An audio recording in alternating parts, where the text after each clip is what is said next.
اعوذ باللہ من الشیطان الرجیم بسم اللہ الرحمن الرحیم فتلقى آدم من ربہ کلمات فتاب علیہ انہ هو التواب الرحیم قلنا اہبطوا منہا جمیعا فإما يأتينكم مني هدى فمن تبع هداي فلا خوف عليهم ولا هم يحزنون والذين كفروا وكذبوا بآياتنا أولئك أصحاب النار هم فيها خالدون صدق الله العظيم رب اشرح لي صدري ويسر لي أمري واحلل عقدة من لساني يفقهوا قولي اللهم ربنا ألهمنا رشدنا واعذنا من شرور أنفسنا اللهم أرنا الحق حقا وارزقنا اتباعه وأرنا الباطل باطلا وارزقنا اجتنابه آمین یا رب العالمین۔ فتلقى آدم من ربہ کلمات، تو حاصل کر لیے آدم نے اپنے رب سے چند کلمات۔ اجمالاً میں عرض کر چکا ہوں کہ ایک احساس پشیمانی حضرت آدم علیہ السلام اور حضرت حوا سلام علیہا میں پیدا ہوا، اور یہ احساس پشیمانی ہی اصل میں روح توبہ ہے۔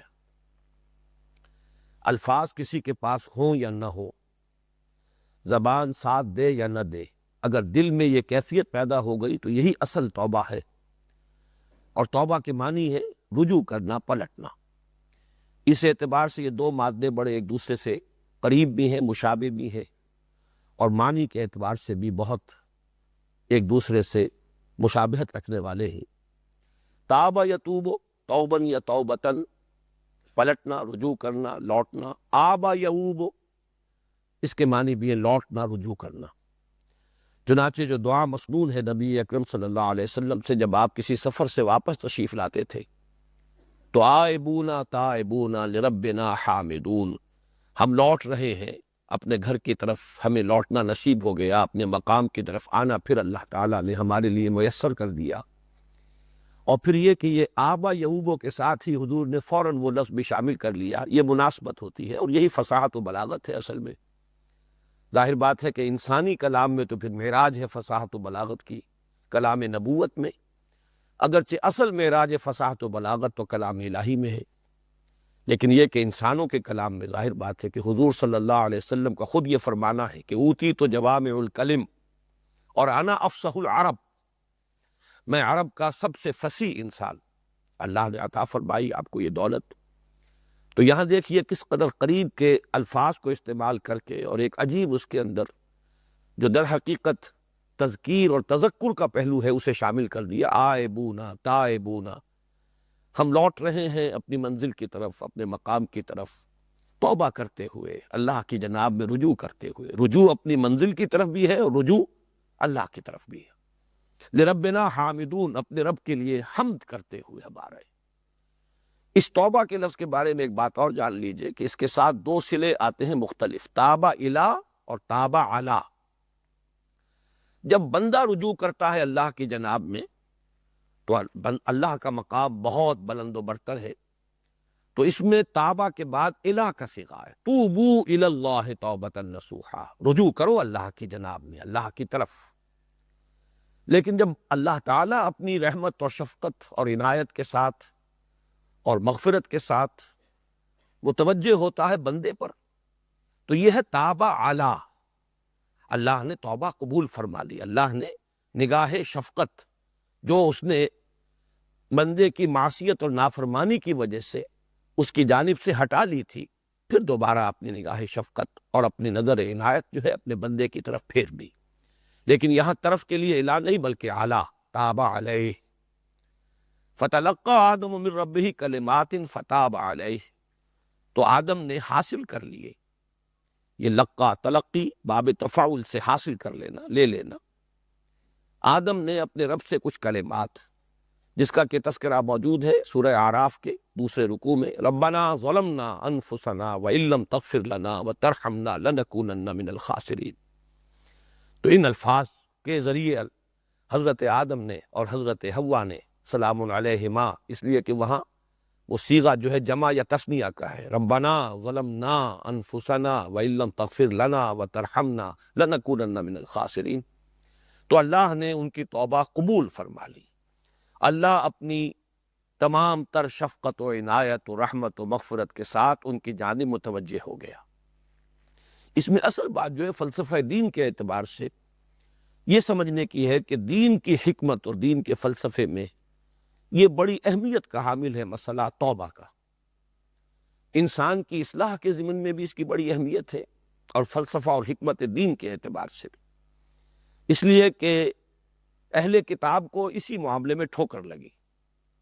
حضرت آدم کی اس خطا کا تذکرہ تو موجود ہے بائبل میں، لیکن توبہ کا ذکر نہیں ہے اور توبہ کی قبولیت کا تذکرہ نہیں ہے۔ جب یہ چیز وہاں رہ گئی، اور میں پھر عرض کروں گا، یہ بات حضرات کو یہ بات پسند نہیں آئی تھی، لیکن میں پھر زور دے کر عرض کر رہا ہوں کہ موجودہ بائبل، تورات، وہ جو 5 کتابیں ہیں،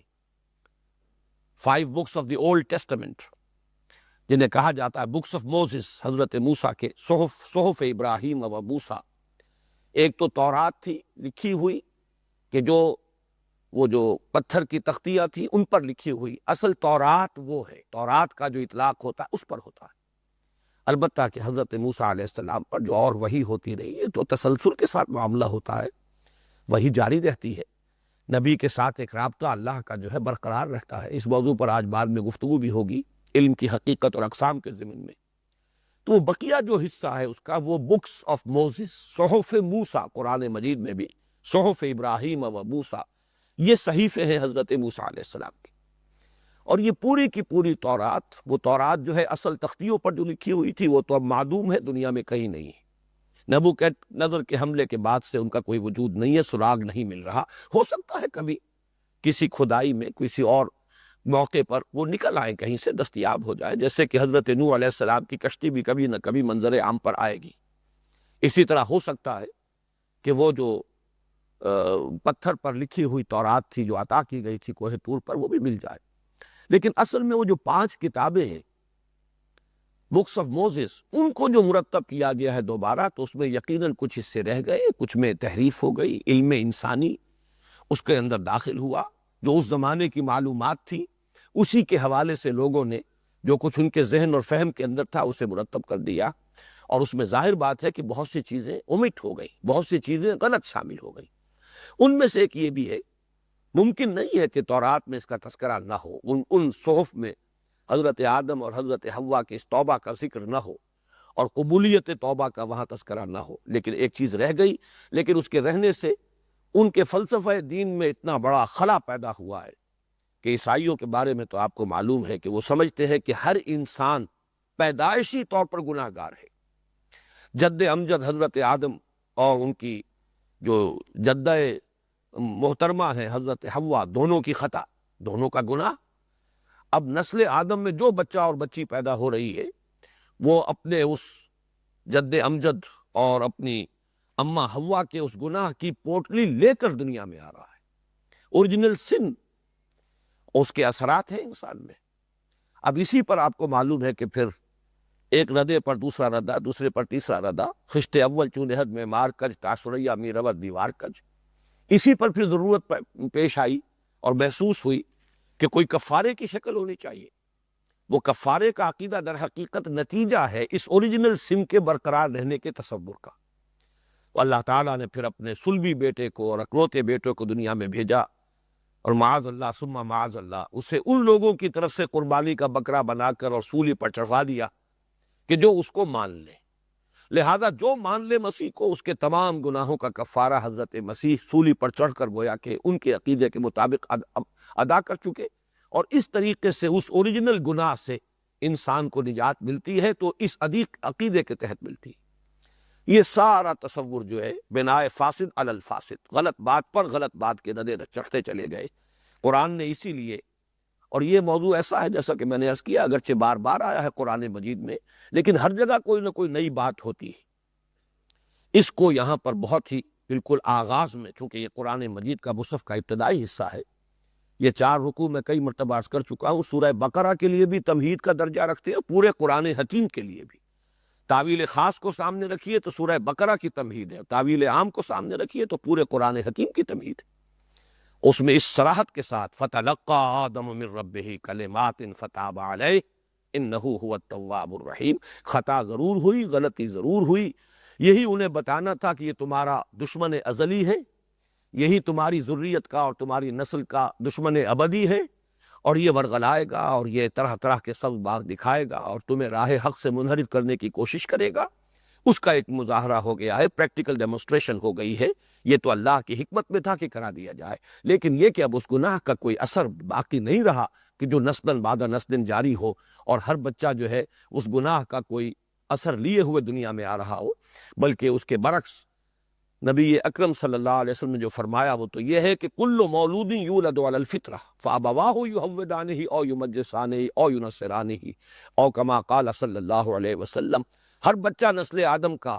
فطرت پر پیدا ہوتا ہے، فطرت اسلام لے کر آتا ہے، کلین سلیٹ لے کر آتا ہے، بلکہ کلین بھی نہیں کہنا چاہیے، اس فطرت کے اندر خیر ودیت شدہ موجود ہے، اس کے اندر نیکی کا رجحان موجود ہے، اس میں نیکی اور بدی کا امتیاز موجود ہے۔ لیکن اس وقت ہم کہہ رہے ہیں کلین سلیٹ اس اعتبار سے کہ کوئی اپنے جد امجد کے گناہ کے کوئی اثرات لیے ہوئے دنیا میں نہیں آتا۔ بعد میں اگر والدین یہودی ہیں اسے یہودی بنا دیتے ہیں، بعد میں اگر اس کے والدین عیسائی ہیں اسے عیسائی بنا دیتے ہیں، اگر وہ مجوسی ہے مجوسی بنا دیتے ہیں، لیکن ہر بچہ فطرت اسلام لے کر دنیا میں آتا ہے۔ جو میں نے عرض کیا کہ انفرادی اصلاح میں بھی اس کی بڑی اہمیت ہے، اس لیے کہ انسان جب گناہ کرتا رہتا ہے، اگر اسے یہ محسوس ہو کہ اب میں خواہ کچھ بھی کر لوں، جو میں کما چکا گناہ وہ تو کما چکا، اس کے تو انبار ہیں، اب تلافی کا کوئی امکان نہیں ہے، تو اصلاح کا کوئی امکان پیدا نہیں ہوگا۔ قرآن مجید راستہ کھولتا ہے، لوگو آؤ ہجوم کرو، احادیث میں یہاں تک آیا ہے کوہ احد جتنے بھی اگر تمہارے گناہ ہیں تو فکر نہ کرو، باز آ ہرچ ہستی باز آ، گر کافرو گبرو بت پرستی باز آ، این درگاہ ما درگاہ نومیدی نیست، صد بار اگر توبہ شکستی باز آ۔ دروازہ کھلا ہے توبہ کا، حدیث میں آتا ہے معلوم یغرغر، جب تک کہ موت کے آثار شروع نہ ہو جائے اس وقت تک توبہ کا دروازہ کھلا ہے۔ تو جب تک بھی انسان کی زندگی ہے اور زندگی کی امید برقرار ہے، توبہ کا دروازہ کھلا، اور اس کی کوئی پرواہ نہیں کہ کتنے گناہ کیے، کتنے ہی انبار ہو گناہوں کے۔ اس کے ساتھ ہی جیسا کہ میں نے عرض کیا، اگر 100 بار اگر توبہ شکستی، بعض لوگ ایسے ہوتے ہیں قوت ارادی ان کی کمزور ہوتی، ایک گناہ کو ترک کرنا چاہتے ہیں، اس میں مصمم کر لیا ہے، پختہ وعدہ کر لیا اب نہیں کروں گا، خلوص کے ساتھ کیا ہے، اس کے اندر کوئی دھوکہ نہیں، کوئی فریب نہیں، لیکن پھر کمزوری ہے، پھر وہ جو قوت ارادی کا ضعف ہے اس کی وجہ سے پھر کہیں ملوث ہو جاتا ہے، پھر توبہ کرے، گرتا رہے اٹھتا رہے، لیکن یہ کہ کہیں وہی اس پر جہاں وہ گر گیا ہے ڈیرا جما کر نہ لیٹ جائے، وہیں پر نہ بیٹھ رہے، گرتا پڑتا اگر چلتا رہتا ہے ساری عمر، آخری وقت تک اگر یہ بات رہتی ہے تب بھی توبہ کی جو ہے وہ صحت جو ہے قائم رہے گی۔ یہ نہیں ہے کہ توبہ کا دروازہ بند ہو جائے، ہاں جب موت کے آثار شروع ہو گئے، زندگی کی امید نہ رہی، اب توبہ کا دروازہ بند ہو جاتا ہے۔ یہ ہے انسان کی انفرادی اصلاح کے لیے بھی اس کی اہمیت، اور اس کو اس درجے ہمارے ہاں ترفع حاصل ہے کہ حضور صلی اللہ علیہ وسلم نے تشبیہ دی ہے، اور بڑی ایسی کہ جس سے زیادہ میں سمجھتا ہوں کہ اور تاکید کا کوئی اسلوب انسان کے پاس ممکن نہیں ہے، کہ اللہ کو اپنے گناہگار بندے کی توبہ سے کتنی خوشی ہوتی ہے۔ وہ بات تو بہت ہی سمجھیے کہ ابتدائی ہے کہ التائب من الذنب کمن لا ذنب لہ، جس نے گناہ سے توبہ کر لی، اس کا تو گویا اس نے گناہ کا ارتکاب کیا ہی نہیں، وہ تو اس شخص کے مانند ہے، وہ تو بالکل دھل جاتی ہے سلیٹ، صاف ہو جاتی ہے دوبارہ اگر وہ توبہ صحیح ہو۔ لیکن یہ کہ اس درجے اس کی عظمت بیان کی گئی کہ اللہ کو اپنے گناہ گار بندے کی توبہ سے اتنی خوشی ہوتی ہے جتنی کہ اس شخص کو کہ جو تنہا کہیں سفر کر رہا تھا کسی صحرا میں، بس ایک اونٹنی ہے جس پر وہ سفر کر رہا ہے، اسی پر اس کا راشن بھی تھا، پانی بھی تھا، تھوڑی دیر کے لیے کہیں وہ سستانے کے لیے ایک درخت کے ساتھ کہیں وہ ٹیک لگا کر بیٹھا، اونگ آ گئی، آنکھ کھلی تو دیکھا کہ اونٹنی غائب ہے۔ اب ظاہر بات ہے کہ زندگی کے سارے اسباب تو اس اونٹنی پر ہے، پانی اس پر ہے، راشن اس کا اس پر ہے، وہ دیوانہ وار ادھر جاتا ہے ادھر جاتا ہے، دائیں بائیں شمالن جنوبن، ہر طرف جا کر دیکھتا ہے، اونٹنی کا کوئی سراغ نہیں۔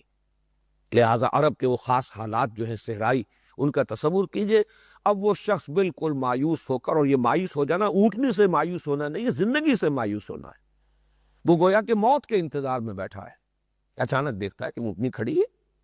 تو اب اس پر شادی مرگ کی کیفیت طاری ہو جاتی ہے۔ اتنی خوشی کہ وہ اپنے آپ کو سنبھال نہیں پاتا، زبان لڑکھڑاتی ہے۔ وہ کہنا تو یہ چاہتا ہے کہ اللہ تو میرا رب ہے، میں تیرا بندہ ہوں، کہہ یہ بیٹھتا کہ اللہ تو میرا بندہ ہے، میں تیرا رب ہوں۔ یہ جو اس کی کیفیت جو ہے حضور نے بیان کی، جتنی خوشی اس شخص کو ہوئی ہے جو ہر اعتبار سے مایوس ہو چکا تھا، اس نے دیکھا کہ اتنی تو ہے، موجود ہے، اتنی ہی خوشی اللہ کو ہوتی ہے اپنے کسی گناہ گار بندے کی توبہ سے۔ صرف اسی پر اکتفا کیجیے ورنہ وقت زیادہ گزر جائے گا۔ تو یہ فلسفہ دین کے اعتبار سے بھی بہت اہم حصہ ہے، اور جیسا کہ میں نے عرض کیا، یہ چوتھا رکوع فلسفہ دین کے تمام جو محکمات ہیں، اس کی جو بنیادیں ہیں، ان سب کو اپنے اندر سموئے ہوئے ہیں۔ تو توبہ کا مقام اور توبہ کی حقیقت، اگرچہ اس کی شرائط کا معاملہ علیحدہ ہے کہ توبہ صحیح کون سی ہوتی ہے، اس کے لوازم کیا ہے، اس کو میں یہاں اس وقت بیان نہیں کر سکتا۔ فَتَلَقَّىٰ آدَمُ مِن رَبِّهِ كَلِمَاتٍ فَتَابَ عَلَيْهِ إِنَّهُ هُوَ التَّوَّابُ الرَّحِيمُ۔ اب دیکھیے تابع علیہ آ گیا، جب بندہ توبہ کرتا ہے تو توبوا الی اللہ توبۃ نصوحا، اللہ کی طرف رجوع کرو، پلٹو، توبہ کرو، اس کی جناب میں توبہ کرو۔ دیکھیں جب اللہ نے، اس لیے کہ تابہ یتوبوں کے معنی تو ہے پلٹنا، ظاہر بات ہے دو طرفہ ایک تعلق ہے بندے کا اور رب کا، بائی لیٹرل ریلیشن شپ جس کو آپ کہتے ہیں۔ اگر آپ اللہ کے ساتھ محبت رکھتے ہیں، اللہ آپ سے محبت کرتا ہے۔ اگر آپ اللہ کو یاد رکھتے ہیں، اللہ آپ کو یاد رکھتا ہے۔ اگر تم اللہ کی مدد کرو گے، اللہ تمہاری مدد کرے گا۔ ان تنصروا اللہ ینصرکم، اگر تم اللہ سے منہ پھیر لو گے، اللہ بھی تم سے اپنی عنایتیں پھیر لے گا، اللہ بھی اپنا منہ پھیر لے گا۔ لیکن تم اگر پھر اللہ کی طرف رجوع کرو گے، اللہ بھی رجوع کرے گا، اللہ بھی اپنی تمام عنایتوں کے ساتھ تمہاری طرف متوجہ ہو جائے گا۔ اصل معاملہ توجہ کا ہے۔ انی وجہت وجہی للذی فطر السماوات والارض حنیفا وما انا من المشرکین۔ آپ نے جب معصیت کی روش اختیار کی تو گویا کہ اپنا رخ پھیر لیا، اللہ کی طرف سے ہٹا کر اپنے رخ کو دنیا کی طرف، خواہشات کی طرف، لذات کی طرف، مال و دولت کی طرف، جس سے کی طرف بھی کر لیا۔ لیکن یہ کہ اگر آپ پلٹے، آپ نے رجوع کیا، اللہ کی طرف دوبارہ متوجہ ہو گئے، اللہ بھی اپنی تمام تر عنایتوں اور شفقتوں کے ساتھ تمہاری طرف متوجہ ہو جائے گا۔ یہ ہے توبہ، لیکن یہاں بندے کی طرف سے تابع الیہ اور اللہ کی طرف سے تابع علیہ، فتاب علیہ انہ هو التواب الرحیم۔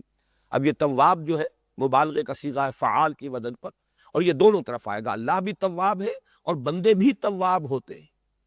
جیسے کہ حدیث میں آیا کل بنی آدم خطاؤون وخیر الخطائین التوابون، تمام بنو آدم جو ہے، آدم کی پوری نسل خطا کار ہے، گناہ گار ہے، غلطی ہو جاتی ہے۔ نسیان اور خطا جو ہے یہ تو انسان کی سرشت میں ہے، الانسان مرکب عن الخطاء والنسیان، اس اعتبار سے گھبراؤ نہیں خطا اگر ہو جائے، لیکن اصل میں خیر الخطائین التوابون، بہت توبہ کرنے والے، رجوع کرنے والے، پلٹنے والے، اللہ کی طرف ندامت کے احساس کے ساتھ دوبارہ رجوع کر لینے والے، بس یہ انسانوں میں سے اچھے لوگ ہیں۔ تو تواب کا لفظ اللہ کے لیے بھی ہے، بندوں کے لیے بھی۔ قُلْ اهْبِطُوا مِنْهَا جَمِيعًا فَإِمَّا يَأْتِيَنَّكُم مِّنِّي هُدًى، فرما دیا، پہلے بھی بات کہی تھی، لیکن اس میں اس بات کا امکان تھا کہ یہ جنت سے نکالا جانا گویا کہ سزا کے طور پر ہے۔ اب جو اس کو ریپیٹ کیا گیا ہے تو اب اس امکان کو رفع کر دیا گیا۔ یہ بھی فلسفہ اور حکمت دین کا ایک اہم موضوع ہوا۔ یہ نہ سمجھیے کہ حضرت آدم اس جنت سے اس لیے نکلے کہ انہوں نے معصیت کا ارتکاب کیا یا نافرمانی کی، وہ تو ایک آزمائشی، ایک تربیتی دور تھا جو میں تفصیل سے عرض کر چکا ہوں۔ بلکہ یہ کہ وہ جنت الخلد، اس میں تو داخلہ ہو جائے گا تو نکلنے کا سوال نہیں، یہ تو اصل میں ایک اور صرف ایک عارضی سا ایک قیام کسی جگہ تھا۔ وہ جنت آسمانی ہو، وہ جنت زمینی ہو، اس سے کوئی فرق واقع نہیں ہوتا۔ لیکن اصل مقصود یہ تھا کہ ایک بات کا ان کے سامنے ایک تجربہ انہیں کرا دیا جائے کہ تمہارا یہ دشمن ہے اور اس طور سے یہ ورغلاتا ہے، اس کے لیے وہاں سے نکالا جانا تو تھا ہی، اس لیے کہ اصل میں تخلیق ہوئی ہے خلافت عرضی کے لیے۔ جاؤ اب سنبھالو اپنی اس جو بھی خلافت ہے اس کی ذمہ داریوں کو، اور چونکہ اس میں اشتباہ تھا کہ یہ اس گناہ کی پاداش میں وہاں سے نکالے گئے ہیں، لہذا اب گناہ کا تو ازالہ ہو گیا، توبہ کی قبولیت کا اعلان ہو گیا، فتاب علیہ انہ هو التواب الرحیم۔ اب وہ اصل ہے موضوع، اہبطوا منہا جمیعا، اترو یہاں سے۔ اترو کا بھی میں دونوں مفہوم بیان کر چکا ہوں۔ اگر یہ آسمان میں کہیں کسی جگہ یہ واقعات ہوئے ہیں تو پھر اترنا اس معنی میں ہوگا، زمین پر اترنا، نازل ہونا، اور اگر زمین ہی پر کسی اونچے بلند مقام پر ہے، جیسے کہ جو موجودہ بائبل ہے اس کے مرتبین ہی کی میں کہوں گا کہ یہ صراحت کے ساتھ ان کی رائے ہے جو انہوں نے ذکر کی ہے، تو اس اعتبار سے سیٹل ہونا، سیٹل ڈاؤن سم ویئر، جاؤ اترو زمین پر نیچے اور کہیں جا کر آباد ہو جاؤ۔ اہبطوا منہا جمیعا فإما یاتینکم منی ھدی، تو جب بھی آئے تمہارے پاس میری جانب سے ہدایت۔ اب یہ ہے علم کا دوسرا شعبہ۔ ایک علم کا شعبہ وہ ہے جو اس رکوع کے شروع میں آیا، علم الاسماء، علم آدم الاسماء کلھا، یہ علم کی بالکل دوسری شاخ ہے۔ ان دونوں کو جداگانہ طور پر آئیڈینٹیفائی کرنا ضروری ہے، اس پر مجھے آج کچھ تفصیل سے بھی عرض کرنا ہے، تو میں اس وقت صرف حوالہ دے رہا ہوں۔ یہ ہے وہ علم وحی، علم ہدایت۔ فمن تبع ہدایا، تو جس کسی نے بھی پیروی کی میری ہدایت کی، یہاں پہ لفظ ایمان نہیں آ رہا، لفظ عمل صالح نہیں آ رہا، بلکہ ان دونوں کو ایک ہی شے سے تعبیر کیا گیا، جس نے میری ہدایت کی پیروی کی۔ ظاہر بات ہے کہ اس ہدایت کو تسلیم کریں گے تو اس کے معنی یہ ہے کہ جو حقائق اس میں بیان ہوئے ہیں وہ حقائق ایمانی، ان کی تصدیق ہوگی، یہ ایمان ہے۔ اور جو بھی احکام ہیں، اوامر و نواہی ہے، اگر ان کی پیروی کریں گے یہ عمل صالح ہے۔ فمن تبع ہدایا فلا خوف علیہم ولا هم یحزنون، تو ان پر، اب یہ علا کا جو لفظ ہے اس کو یہاں پہ نوٹ کیجئے، ان پر نہ کوئی خوف ہوگا اور نہ ہی وہ حزن سے دوچار ہوں گے۔ یہ دو الفاظ بہت اہم ہیں، اگرچہ یہاں پر لفظ ایمان نہیں آیا جو اصطلاح ہے ہمارے دین کی، لیکن ایمان کا جو اصل حاصل ہے، ایمان کا جو لب لباب ہے وہ بیان ہو گیا، اس لیے کہ ایمان ہی کی معراج وہ ہے جسے ہم کہتے ہیں مرتبہ ولایت یا مرتبہ احسان، جس کا کہ قرآن مجید میں بار بار تذکرہ آتا ہے کہ الا ان اولیاء اللہ لا خوف علیہم ولا هم یحزنون، نہ ان پر کوئی خوف ہوگا اور نہ ہی وہ حزن سے دوچار ہوں گے۔ یہ وہ ایمان کا اصل حاصل ہے، وہ اطمینان قلبی، امن۔ اس پر تفصیل سے گفتگو ہو چکی ہے اسی سال، اس سال کے آغاز میں، بلکہ اب تو گزشتہ سال کہنا چاہیے، سال بدل گیا ہے، جو محاضرات ہوئے تھے حقیقت ایمان کے موضوع پر۔ تو ایمان امن سے بنا ہے، اور ایمان کا اصل حاصل امن، داخلی سکون، اطمینان، ذہنی اطمینان، قلبی اطمینان۔ یہ در حقیقت اصل نتیجہ ہے ایمان کا، اگر وہ حقیقی ایمان ہے، واقعی ایمان ہے، وہ محض عقیدہ نہ ہو، وہ ڈوگما نہ ہو، وہ صرف زبان ہی پر نہ ہو، نو کے زبان ہی پر نہ ہو، بلکہ دل کی گہرائیوں میں اتر چکا ہو، تو اس کا یہ لامحالہ اور منطقی نتیجہ ہے، لاجیکل ریزلٹ ہے کہ انسان خوف اور حزن دونوں سے نجات پا جاتا ہے۔ الا ان اولیاء اللہ لا خوف علیہم ولا هم یحزنون، اور یہ اصطلاح قرآن مجید میں بالکل اسی ترکیب کے ساتھ متعدد مرتبہ وارد ہوئی ہے، فلا خوف علیہم ولا هم یحزنون، اور یہ مراد کیا ہے؟ وہ داخلی سکون اور اطمینان حاصل ہو جائے گا، ذہنی بھی قلبی بھی، جو اتباع کریں گے میری ہدایت کا۔ والذین کفروا وکذبوا بآیاتنا، یہاں میں توجہ دلاؤں گا دو الفاظ، یہ بار بار آتے ہیں، کفر اور تکذیب، یہ در حقیقت ایک ہی پروسیس کے دو درجے ہیں۔ کفر کا چونکہ لغوی مفہوم ہے کسی شے کو دبا دینا، چھپا دینا، یہ اس ایمان کی جو گواہی فطرت انسانی کے اندر موجود ہے، خاص طور پر جب کوئی داعی الی الایمان، کوئی نبی کوئی رسول ہوتے تھے جو ایمان کی دعوت دیتے تھے، آج کسی نبی کسی رسول کے پیرو ہوں گے جو ایمان کی دعوت لے کر کھڑے ہوں گے، تو جب ایمان کی دعوت دی جائے اور قلب کے اندر سے گواہی ابھرے کہ بات صحیح ہے، یہ بات مبنی بر حقیقت معلوم ہوتی ہے، بات درست ہے، لیکن انسان کسی تعصب کی وجہ سے، ہر درمی کی وجہ سے، کسی تکبر کی وجہ سے، کسی حسد اور بغض کی وجہ سے اس کو اگر چھپاتا ہے، اس کی توثیق نہیں کرتا، اس کو تسلیم نہیں کرتا، اس کی تصدیق نہیں کرتا، اس لیے کہ ایمان جب با یا لام کے ساتھ آئے تو اس کے معنی ہوتے ہیں تصدیق و بما جاء بہ النبی صلی اللہ علیہ وسلم، یہ ایمان کی ڈیفینیشن ہے،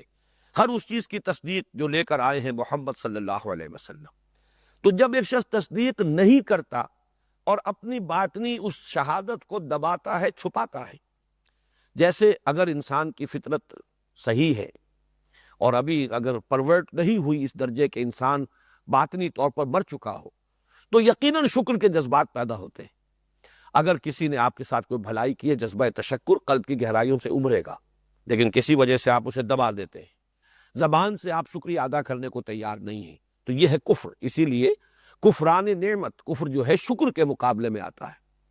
اور اسی طریقے سے ایمان کی دعوت کے رد عمل میں جو اس کی تصدیق اور توثیق قلب کی گہرائیوں سے ابھرے اسے دبا دینا،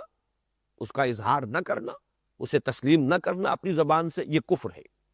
اس سے آگے بڑھ کر ہے تکذیب۔ اب یہ گویا کہ ڈھٹائی کی انتہا ہے کہ اب جو بھی دعوت دے رہا ہے، جو کہ نبی ہوتے تھے، رسول ہوتے تھے، ان کو جھٹلانا،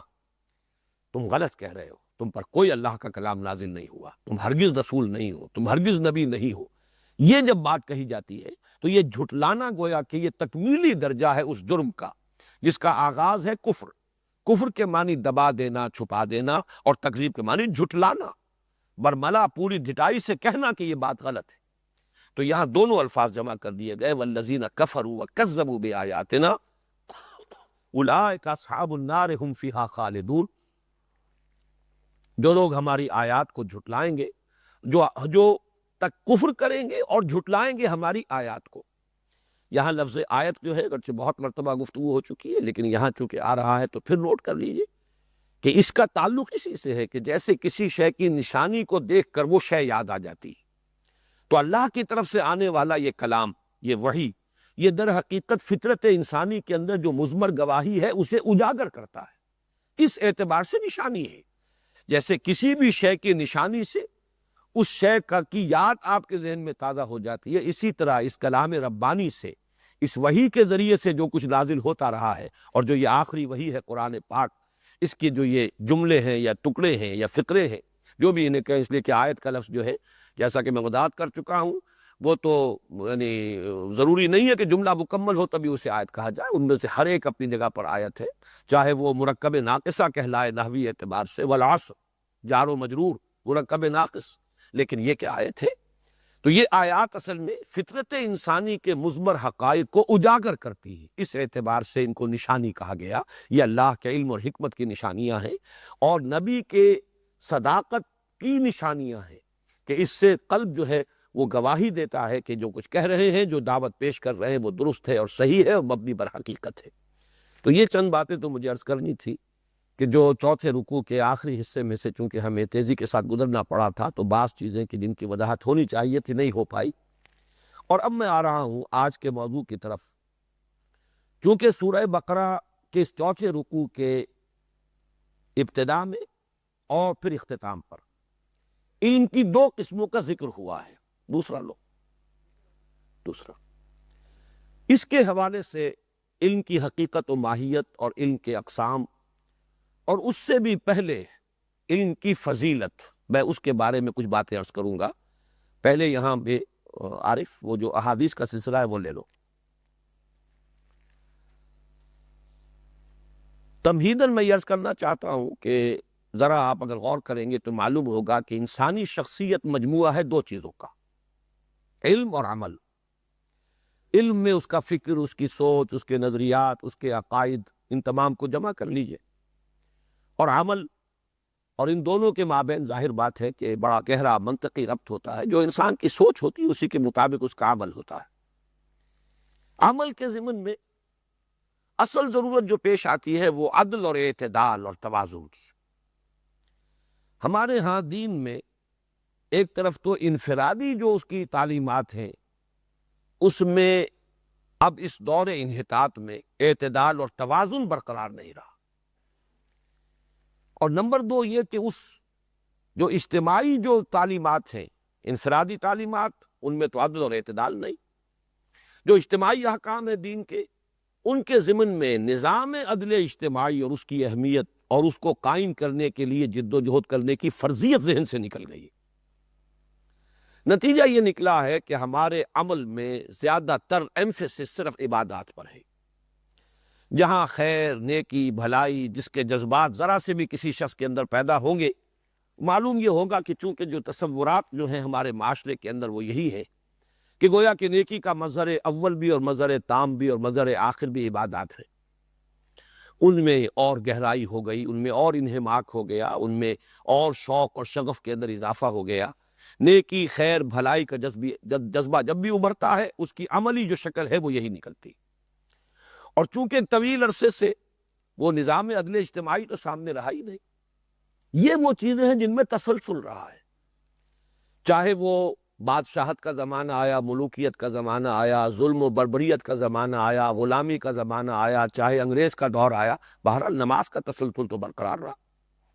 روزے پر تو کسی نے پابندی نہیں لگائی، زکوٰۃ کا معاملہ بھی بہرحال کسی نے بین نہیں کیا کہ زکوٰۃ ادا مت کرو۔ کچھ وقفے ہوتے رہے ہیں کہ جن میں حج کا جو ہے تسلسل برقرار نہیں رہ سکا بدامنی کی وجہ سے، ورنہ یہ کہ وہ بھی ایک عمل ہے کہ جو جاری ہے۔ اس اعتبار سے جو شے تو سامنے ہوتی ہے، تجربے میں آتی رہتی ہے، وہ تو مستحضر بھی رہتی ہے۔ دین کا یہ پہلو تو سامنے ہے، لیکن دین کے وہ حصے کہ جو نگاہوں سے اوجل، آنکھ اوجل پہاڑ اوجل، تو ظاہر بات ہے کہ وہ چیز ذہنوں سے بھی اوجل ہو گئی، اس کی اہمیت جو ہے وہ ہمارے ذہنوں میں بھی باقی نہیں رہی۔ انفرادی معاملات میں مثلاً جو عدل اور اعتدال اور توازن کا معاملہ ہے، اس کا ایک مظہر یہ ہے کہ حقوق اللہ اور حقوق العباد کے اندر توازن ہونا چاہیے۔ آپ کو نظر آئے گا کہ کچھ لوگ ہمارے جو نماز روزے سے یوں سمجھیے کہ ایک طرح آزاد ہیں، لیکن یہ کہ کسی نہ کسی درجے میں وہ اسلام کا نام بھی لیتے ہیں، تو وہ ان کی ساری گفتگو ہوگی حقوق العباد پر، ادا کرتے ہو یا نہ کرتے ہو، لیکن ان کی گفتگو کا پورا محور ہوگا کہ دین کی اصل حقیقت تو ہے حقوق العباد۔ حالانکہ وہ اپنی جگہ پر ہے، اس میں کوئی شک نہیں ہے، بلکہ بعض حضرات تو اس کا یہ مقولہ ہے یا حدیث نبوی ہے، حدیث نبوی کی حیثیت سے پیش کرتے ہیں، میں اس کی سند کے اعتبار سے سب گفتگو نہیں کر سکتا۔ الدین والمعاملہ، دین کی اصل حقیقت، جیسے حضور نے فرمایا دین والنصیحہ، دین کی روح ہے خیر خواہی، ایک دوسرے کی بھلائی چاہنا، وفاداری کرنا۔ اسی طرح الدین والمعاملہ، معاملہ ہے اصل دین، پتہ چلتا انسان دیندار ہے یا نہیں اگر وہ معاملے کا کھرا ہے۔ بات جو ہے جو بھی انسانوں کے ساتھ اس کا جو معاملہ ہے وہ اگر صحیح ہے تو حقیقت دین اس کے اندر موجود ہے۔ اگر وہاں وہ کھوٹا ثابت ہو رہا ہے، دھوکے باز ثابت ہو رہا ہے، تو نمازوں کے اور روزوں کے ڈھیر جو ہے وہ اپنی جگہ پر رہیں گے، لیکن حقیقت دین اس میں نہیں ہوگی۔ بعض لوگوں کا معاملہ یہ ہے کہ وہ جیسا کہ میں نے عرض کیا، وہ عبادات کے سوا دین کے کسی اور حصے سے گویا کہ واقف ہی نہیں رہے، اس کی کوئی اہمیت سرے سے ان کے ہاں نہیں۔ تو عدم توازن آپ کو اس معاملے میں لوگوں کے اندر ملے گا، اور اسی اصل میں جو دین کا یہ حصہ ہے حقوق العباد کا، اس میں بھی ایک پہلو تو یہ کہ انفرادی طور پر آپ اپنے والدین کا حق ادا کر رہے ہو، اب بیوی اپنے شوہر کے حقوق کا لحاظ رکھے، شوہر اپنی بیوی کے حقوق کا لحاظ رکھے، اولاد کے حقوق ہے، پڑوسیوں کے حقوق ہے، تمام جو ہے مستاجر ہے اور اجیر ہے ان کے ایک دوسرے پر حقوق ہے، ان تمام حقوق کا لحاظ رکھنا۔ لیکن اس سے آگے بڑھ کر ہے کہ حقوق العباد میں وہ پورا نظام قائم کر دینا جس سے کہ عدل اجتماعی وجود میں آ جائے، اس کی جد و جہد، اس کے لیے محنت، اس کے لیے بھاگ دوڑ، ایثار، قربانی، انقلابی ایک جد و جہد کے نتیجے ہی میں وہ نظام برپا ہو سکتا ہے، اس کے بغیر تو نہیں۔ تو ایک تو یہ کہ یہ چیزیں ہمارے ذہن سے تقریباً خارج ہو چکی، سارا ایمفیسس جو ہے وہ عبادات پر ہے، زہد پر ہے، ریاضت پر ہے۔ وہ جو کہیں فرشتوں کا قول بھی جو آیا تھا، معلوم ہوتا ہے کہ ہمارے سامنے بھی در حقیقت اسی کی عظمت رہ گئی ہے۔ وَنَحْنُ نُسَبِّحُ بِحَمْدِكَ وَنُقَدِّسُ لَكَ، یہ کام تو فرشتوں کا تھا، وہ اس میں لگے ہوئے تھے، اور انہوں نے کہا بھی یہی تھا کہ اس اعتبار سے کہیں اگر ہمارے سے کوتاہی ہو رہی ہو تو ہم حاضر ہیں اس کی بھی تلافی کے لیے۔ معلوم یہ ہوا کہ اس تسبیح و تقدیس جو ہے اس کی تو کوئی کمی نہیں تھی۔ اس کے اعتبار سے انسان کو جو پیدا کیا گیا ہے، تو میں نے یہ قول آپ کو سنا چکا ہوں، مولانا عبدالماجد دریابادی نے یہ نقل کیا ہے اپنی تفسیر میں، مولانا اشرف علی تھانوی رحمۃ اللہ علیہ کا قول، کہ آدم کی خلافت کی بنیاد علم اور فہم اور تفقہ ہے، زہد اور عبادت نہیں ہے۔ زہد اور عبادت جو ہے وہ تو فرشتوں کے اندر بتمام و کمال موجود تھا۔ نحن نسبح بحمدک ونقدس لک، البتہ یہ جو ہے آدم کی جو خلافت کا تذکرہ ہو رہا ہے سورہ بقرہ کے 4 رکوع میں، تو اس کی اصل بنیاد کیا ہے؟ علم اور فہم۔ علم آدم الاسماء کلھا، تو معلوم یہ ہوا کہ خلافت کی اصل بنیاد اور فضیلت انسانی کی اصل بنیاد علم ہے، عبادت نہیں ہے۔ عبادت یقیناً انسان کا مقصد تخلیق ہے، یقیناً اس کا مقام یہی ہے کہ اللہ کے سامنے سر تسلیم خم کیے رکھے، اور وہ عبادت بھی صرف ان عبادات تک محدود ہو کر نہ رہ جائے، صرف ان مراسم عبودیت تک محدود ہو کر نہ رہ جائے، صرف ریچولز تک نہ رہ جائے، رائٹس اینڈ ریچولز، بلکہ وہ پوری زندگی میں ہو۔ لیکن اصل فضیلت جو ہے آدم کی، در حقیقت وہ علم کی بنیاد پر ہے۔ تو آج میں یہ حدیثیں چاہتا ہوں کہ ذرا آپ حضرات یہ مضمون جو ہے قرآن مجید میں تو بار بار جو آتا ہے قُلْ هَلْ يَسْتَوِي الَّذِينَ يَعْلَمُونَ وَالَّذِينَ لَا يَعْلَمُونَ، بنیاد ہی اس پر ہے۔ اس رکوع کے اندر خلافت آدم کی اساس علم، اور قرآن مجید بار بار کہتا ہے کیا برابر ہو سکتے ہیں وہ جو علم رکھتے ہیں اور جو علم نہیں رکھتے؟ لیکن یہ کہ چونکہ ہمارے ہاں وہ عبادات کے ساتھ شغف، اور اس میں ریاضتیں، پھر اس میں فرض عبادات، پھر نفلی عبادات، پھر اس میں زور، اور وہ جو شیطان کا ایک یوں سمجھیے جال ہے کہ اسی میں مست رکھو ذکر و فکر صبح گاہی میں اسے، پختہ تر کر دو مزاج خانقاہی میں اسے، نیکی کا جذبہ بڑھے گا تو اس کا سارا جو ہے زور اسی گوشے کے اندر جو ہے صرف ہو جائے گا، دوسرے میدان میں آ کر باطل سے ٹکرانے اور اس کے لوازم، اس کے تقاضوں کو پورا کرنے کے لیے اپنے ایثار نفس، دور جان و مال کا کھپانا اور خرچ کرنا، یہ شعبہ اس کی نگاہ سے اوجھل رہے تو بہتر ہے۔ مست رکھو ذکر و فکر صبح گاہی میں اسے، پختہ تر کر دو مزاج خانقاہی میں اسے۔ اب دیکھیے پہلی حدیث میں آپ کو سنا رہا ہوں، یہ مسند احمد میں بھی ہے، جامع ترمذی میں بھی ہے، سنن ابی داؤد میں بھی ہے، سنن ابن ماجہ میں بھی ہے، دارمی میں بھی ہے۔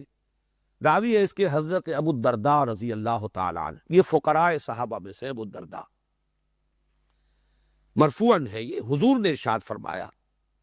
من سلک طریقا یطلب فیہ علما سلک اللہ بہ طریقا بہ من طرق الجنت، جو شخص کوئی راستہ اختیار کرتا ہے، سفر کرتا ہے، چلتا ہے، جس میں کہ اس کی غرض ہو، اس کا مقصد ہو حصول علم، تو اللہ تعالیٰ اس کے ذریعے، اس کے صدقے، اس کے بدلے میں اس کے لیے جنت کے طریقوں میں سے ایک راستہ جو ہے، ایک راستہ جنت کے راستوں میں سے ایک راستہ کھول دیتا ہے۔ وَإِنَّ الْمَلَائِكَةَ تَضَعُ أَجْنِحَتَهَا رِضًا لِطَالِبِ الْعِلْمِ، فرشتے بھی اپنے بازو، اپنے پر نیچے رکھ دیتے ہیں خوش ہو کر طالب علم کے لیے۔ جیسے ہم کہتے ہیں کہ دیدہ و دل فرش راہ، فرشتے اپنے بازو اور اپنے پر جو ہے بچھاتے ہیں زمین میں ان لوگوں کی تعظیم کے لیے، تکریم کے لیے، اعزاز کے لیے، اپنی خوشنودی کے اظہار کے لیے جو طالب علم ہے۔ وَإِنَّ الْعَالِمَ يَسْتَغْفِرُ لَهُ مَنْ فِي السَّمَاوَاتِ وَمَنْ فِي الْأَرْضِ وَالْحِيتَانُ فِي جَوْفِ الْمَاءِ، اور عالم کے لیے تو مغفرت استغفار کرتے رہتے ہیں، دعائے مغفرت کرتے رہتے ہیں، سب وہ جو آسمانوں میں ہے اور وہ سب جو زمین میں ہے، یہاں تک کہ سمندر کی تہ کے اندر جوف الماء، پانی کے پیٹ میں جو مچھلیاں تیر رہی ہیں وہ بھی دعا کرتی ہیں صاحب علم کے لیے۔ وَإِنَّ فَضْلَ الْعَالِمِ عَلَى الْعَابِدِ كَفَضْلِ الْقَمَرِ لَيْلَةَ الْبَدْرِ عَلَى سَائِرِ الْكَوَاكِبِ۔ اب یہاں ہے اصل بات، یہ ویلیوز کا تعین، کس شے کی اہمیت ہے، کس شے کی فضیلت ہے، ایک عبادت اور ایک ہے علم، ایک طالب علم ہے، ایک عابد و زاہد ہے۔ وَإِنَّ فَضْلَ الْعَالِمِ عَلَى الْعَابِدِ، عبادت گزار پر اس کے مقابلے میں صاحب علم کی فضیلت ایسے ہی ہے جیسے 14ویں کی رات کے چاند کی فضیلت ہے بقیہ تمام ستاروں پر۔ وَإِنَّ الْعُلَمَاءَ وَرَثَةُ الْأَنْبِيَاء، اور یقیناً جو صاحب علم ہے وہی تو وارث انبیاء کے ہیں۔ وَإِنَّ الْأَنْبِيَاءَ لَمْ يُوَرِّثُوا دِینَارًا وَلَا دِرْہَمًا، اور جان لو کہ انبیاء نے وراثت نہیں چھوڑی درہم اور دینار کی صورت میں، ان کی وراثت ہے انما ورثوا علما، انہوں نے تو علم چھوڑا ہے، یہ ہے ان کی وراثت۔ فمن اخذہ اخذ بحظ وافر، تو جس نے بھی وہ علم لیا، حاصل کیا، اصل وراثت جو ہے وہ اس سے انہوں نے انبیاء کی وراثت سے حصہ پایا، تو گویا کہ انہیں تو بڑی خوش نصیبی کا حصہ جو ہے انہیں مل گیا، خوش نصیبی مل گئی۔ یہ ہے در حقیقت عبادت کے مقابلے میں علم کی فضیلت۔ اسی طرح حضرت ابو امامہ باہلی رضی اللہ تعالیٰ عنہ سے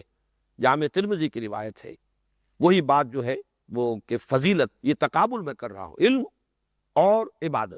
عبادت گزاری اور حصول علم یا تعلیم و تعلم۔ فضل العالم علی العابد کفضلی علی ادناکم، اب اس سے زیادہ تو نسبت کا ہم تصور نہیں کر سکتے کہ سن لو مسلمانوں، ایک عالم کی فضیلت عابد پر اتنی ہی ہے جتنی میری فضیلت ہے تم میں سے کسی ادنا پر۔ اب اگر ہم اس کو کن کو لے صحابہ کے لیے بھی تو ظاہر بات ہے کہ صحابہ میں سے ادنا صحابی، لیکن حضور صلی اللہ علیہ وسلم کیا نسبت ہوگی؟ لیکن سمجھ لو کہ تم میں سے کسی ادنا کی کو جو کے مقابلے میں جو فضیلت مجھے حاصل ہے وہی فضیلت ہے کہ جو عالم کو عابد پر حاصل ہے. فضل العالم علی العابد کا فضل علی ادناکم وَإِنَّ اللَّهَ وَمَلَائِكَتَهُ وَأَهْلُ السَّمَاوَاتِ وَالْأَرْضِ حَتَّى النَّمْلَةُ فِي جُحْرِهَا وَحَتَّى الْحُوتُ لَيُصَلُّونَ عَلَى مُعَلِّمِ النَّاسِ الْخَيْرَ. اور سن لو اللہ تعالیٰ بھی اور فرشتے بھی اور آسمانوں والے بھی اور زمین والے بھی، یہاں تک کہ بلوں کے اندر جو کیوٹیاں ہیں وہ بھی، اور جو پانی کے اندر جو مچھلیاں ہیں وہ بھی، وہ تو دعا کرتی رہتی ہے. اب یہاں وہ صلی یصلی کا لفظ آیا ہے، عنایتیں، شفقتیں، جیسے کہ آیا ہے قرآن مجید کے اندر کہ اللہ تعالیٰ بھی نبی اکرم صلی اللہ علیہ وسلم پر، تم پر بھی، هو الذی یصلی علیکم وملائکتہ. تو اسی طریقے سے صلاۃ جو ہے، جب ہم کہتے ہیں اے اللہ ہمارے نبی صلی اللہ علیہ وسلم پر اپنی شفقتیں اور عنایتیں نازل فرما، اللہم صلی علی محمد وعلی آل محمد، وہ لفظ یہاں آیا لیصلون علی معلم الناس الخیر. جو شخص لوگوں کو خیر سکھا رہا ہو، اس خیر کے لفظ پر پھر بعد میں گفتگو ہوگی کہ اس کا جب اطلاق عام تو ہوگا، لیکن تعلیم خیر ہے یا بھلا علم، بھلائی کا علم دے رہا ہو، اور اس میں چوٹی پر ہوگا قرآن مجید. ہوا خیر مما یجمعون، جو بھی کچھ لوگ جمع کر رہے ہیں، جو بھی جن کی قدر و قیمت کا ان کے دلوں میں کوئی احساس ہے، ان سب سے بڑھ کر قیمتی شے یہ قرآن ہے. تو قرآن مجید کے علم کو عام کرنا اور لوگوں تک اس کی تلقین کرنا اور اس کی تعلیم کو پہنچانا، گویا کہ یہ وہ ہے کہ جس کے بارے میں فرمایا کہ اللہ تعالیٰ بھی اپنی عنایتیں اور شفقتیں نازل فرماتا ہے، فرشتے بھی ان کے لیے دعائیں کرتے ہیں، یہاں تک کہ چیونٹیاں جو ہیں اپنے بلوں کے اندر اور سمندروں میں یا دریاؤں میں جو مچھلیاں ہیں وہ بھی ان کے حق میں دعائیں خیر کرتی ہیں. سنن دارمی میں ہے حضرت حسن رحمۃ اللہ علیہ، حسن بصری سے مرسلاً، سئل رسول اللہ صلی اللہ علیہ وسلم عن رجلین، سوال کیا گیا اللہ کے رسول صلی اللہ علیہ وسلم سے دو اشخاص کے بارے میں کہ ان میں سے کون افضل ہے، کس کی قدر و قیمت اللہ کی نگاہ میں زیادہ ہے. کانا فی بنی اسرائیل، یہ دو اشخاص تھے بنی اسرائیل میں سے. احدہما کانا عالما، ان میں سے ایک عالم تھا، صاحب علم تھا، اور اس کا طرز عمل کیا تھا؟ یصلی المکتوبۃ ثم یجلس فیعلم الناس الخیر، کہ وہ صرف فرض نمازیں ادا کرتا تھا، پڑھتا تھا، نماز پڑھتا تھا فرض، اور پھر وہ بیٹھ جاتا تھا لوگوں کو خیر کی تعلیم دینے کے لیے. والآخر یصوم النہار ویقوم اللیل، اور دوسرا وہ تھا کہ جو ہر روز روزہ رکھتا تھا اور ہر شب وہ بیدار رہتا تھا اور کھڑا رہتا تھا اللہ کی عبادت میں. یعنی قائم اللیل بھی ہے، صائم الدہر بھی ہے، ہر روز اس کا روزہ ہے اور ہر شب جو ہے وہ اس میں قیام کر رہا ہے. یصوم النہار ویقوم اللیل، ایہما افضل، اے نبی بتائیے ان میں سے افضل کون ہے؟ اب جواب سنیے، اور یہ معاملہ دیکھیے اس کی اہمیت کہ یہ سوال کیا گیا، یہ بڑا بنیادی سوال ہے.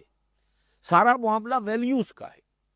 اگر اقدار غلط ہو جائیں، اگر اس میں امبیلنس پیدا ہو جائے، اگر غلط جو ہے جھکاؤ ہو جائے اور صحیح بات کی طرف جتنا زور ہونا چاہیے نہ رہے، تو طرز عمل بدل جائے گا، اور انفرادی طرز عمل کے بدلنے ہی سے پھر پورا فساد جو ہے اور عدم توازن جو ہے وہ پورے معاشرے میں، پورے نظام کے اندر رونما ہو کر رہے گا. اصل شے ہے ہی عدل اور اعتدال، اور سب سے مشکل کام یہی ہے. انتہا پسند ہو جانا، یک رخا بن جانا، یہ بہت آسان ہے. اصل شے کیا ہے کہ آپ دونوں چیزوں کو جمع کر سکیں پورے عدل اور توازن اور اعتدال کے ساتھ. وَلَهُ آخرہ، سوال آپ سن چکے ہیں جو حضور سے کیا گیا. اب جواب جو ہے پوری توجہ سے سنیے. قال رسول اللہ صلی اللہ علیہ وسلم فضل هذا العالم الذي يصلي المكتوبة ثم يجلس فيعلم الناس الخير على العابد الذي يصوم النهار ويصلي الليل كفضل على أدناكم. وہی الفاظ جو سابق حدیث میں آئے تھے، لیکن یہاں تعین ہو گیا، اور جواب میں بھی حضور نے وہ پوری تفصیل دہرا دی کہ اس عالم کی فضیلت کہ جو صرف فرض نماز ادا کرتا ہو اور پھر بیٹھ جاتا ہو لوگوں کو خیر کی تعلیم اور تلقین کے لیے،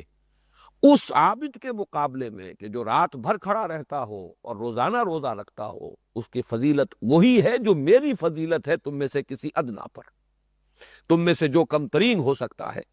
اب یہ تم کو اگر عام لیں گے تو مسلمانوں میں سے کم ترین،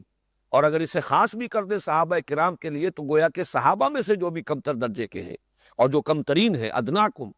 ان پر جو فضیلت محمد الرسول اللہ صلی اللہ علیہ وسلم کو حاصل ہے وہی ریشو پروپورشن ذہن میں رکھیے ان دو کاموں کے درمیان۔ اس سے آپ کو اندازہ ہو رہا ہوگا کہ ہمارے دینی اور مذہبی طبقات کے اندر، چاہے وہ مدرسے کا طبقہ ہو اور چاہے خانقاہ کا حلقہ ہو،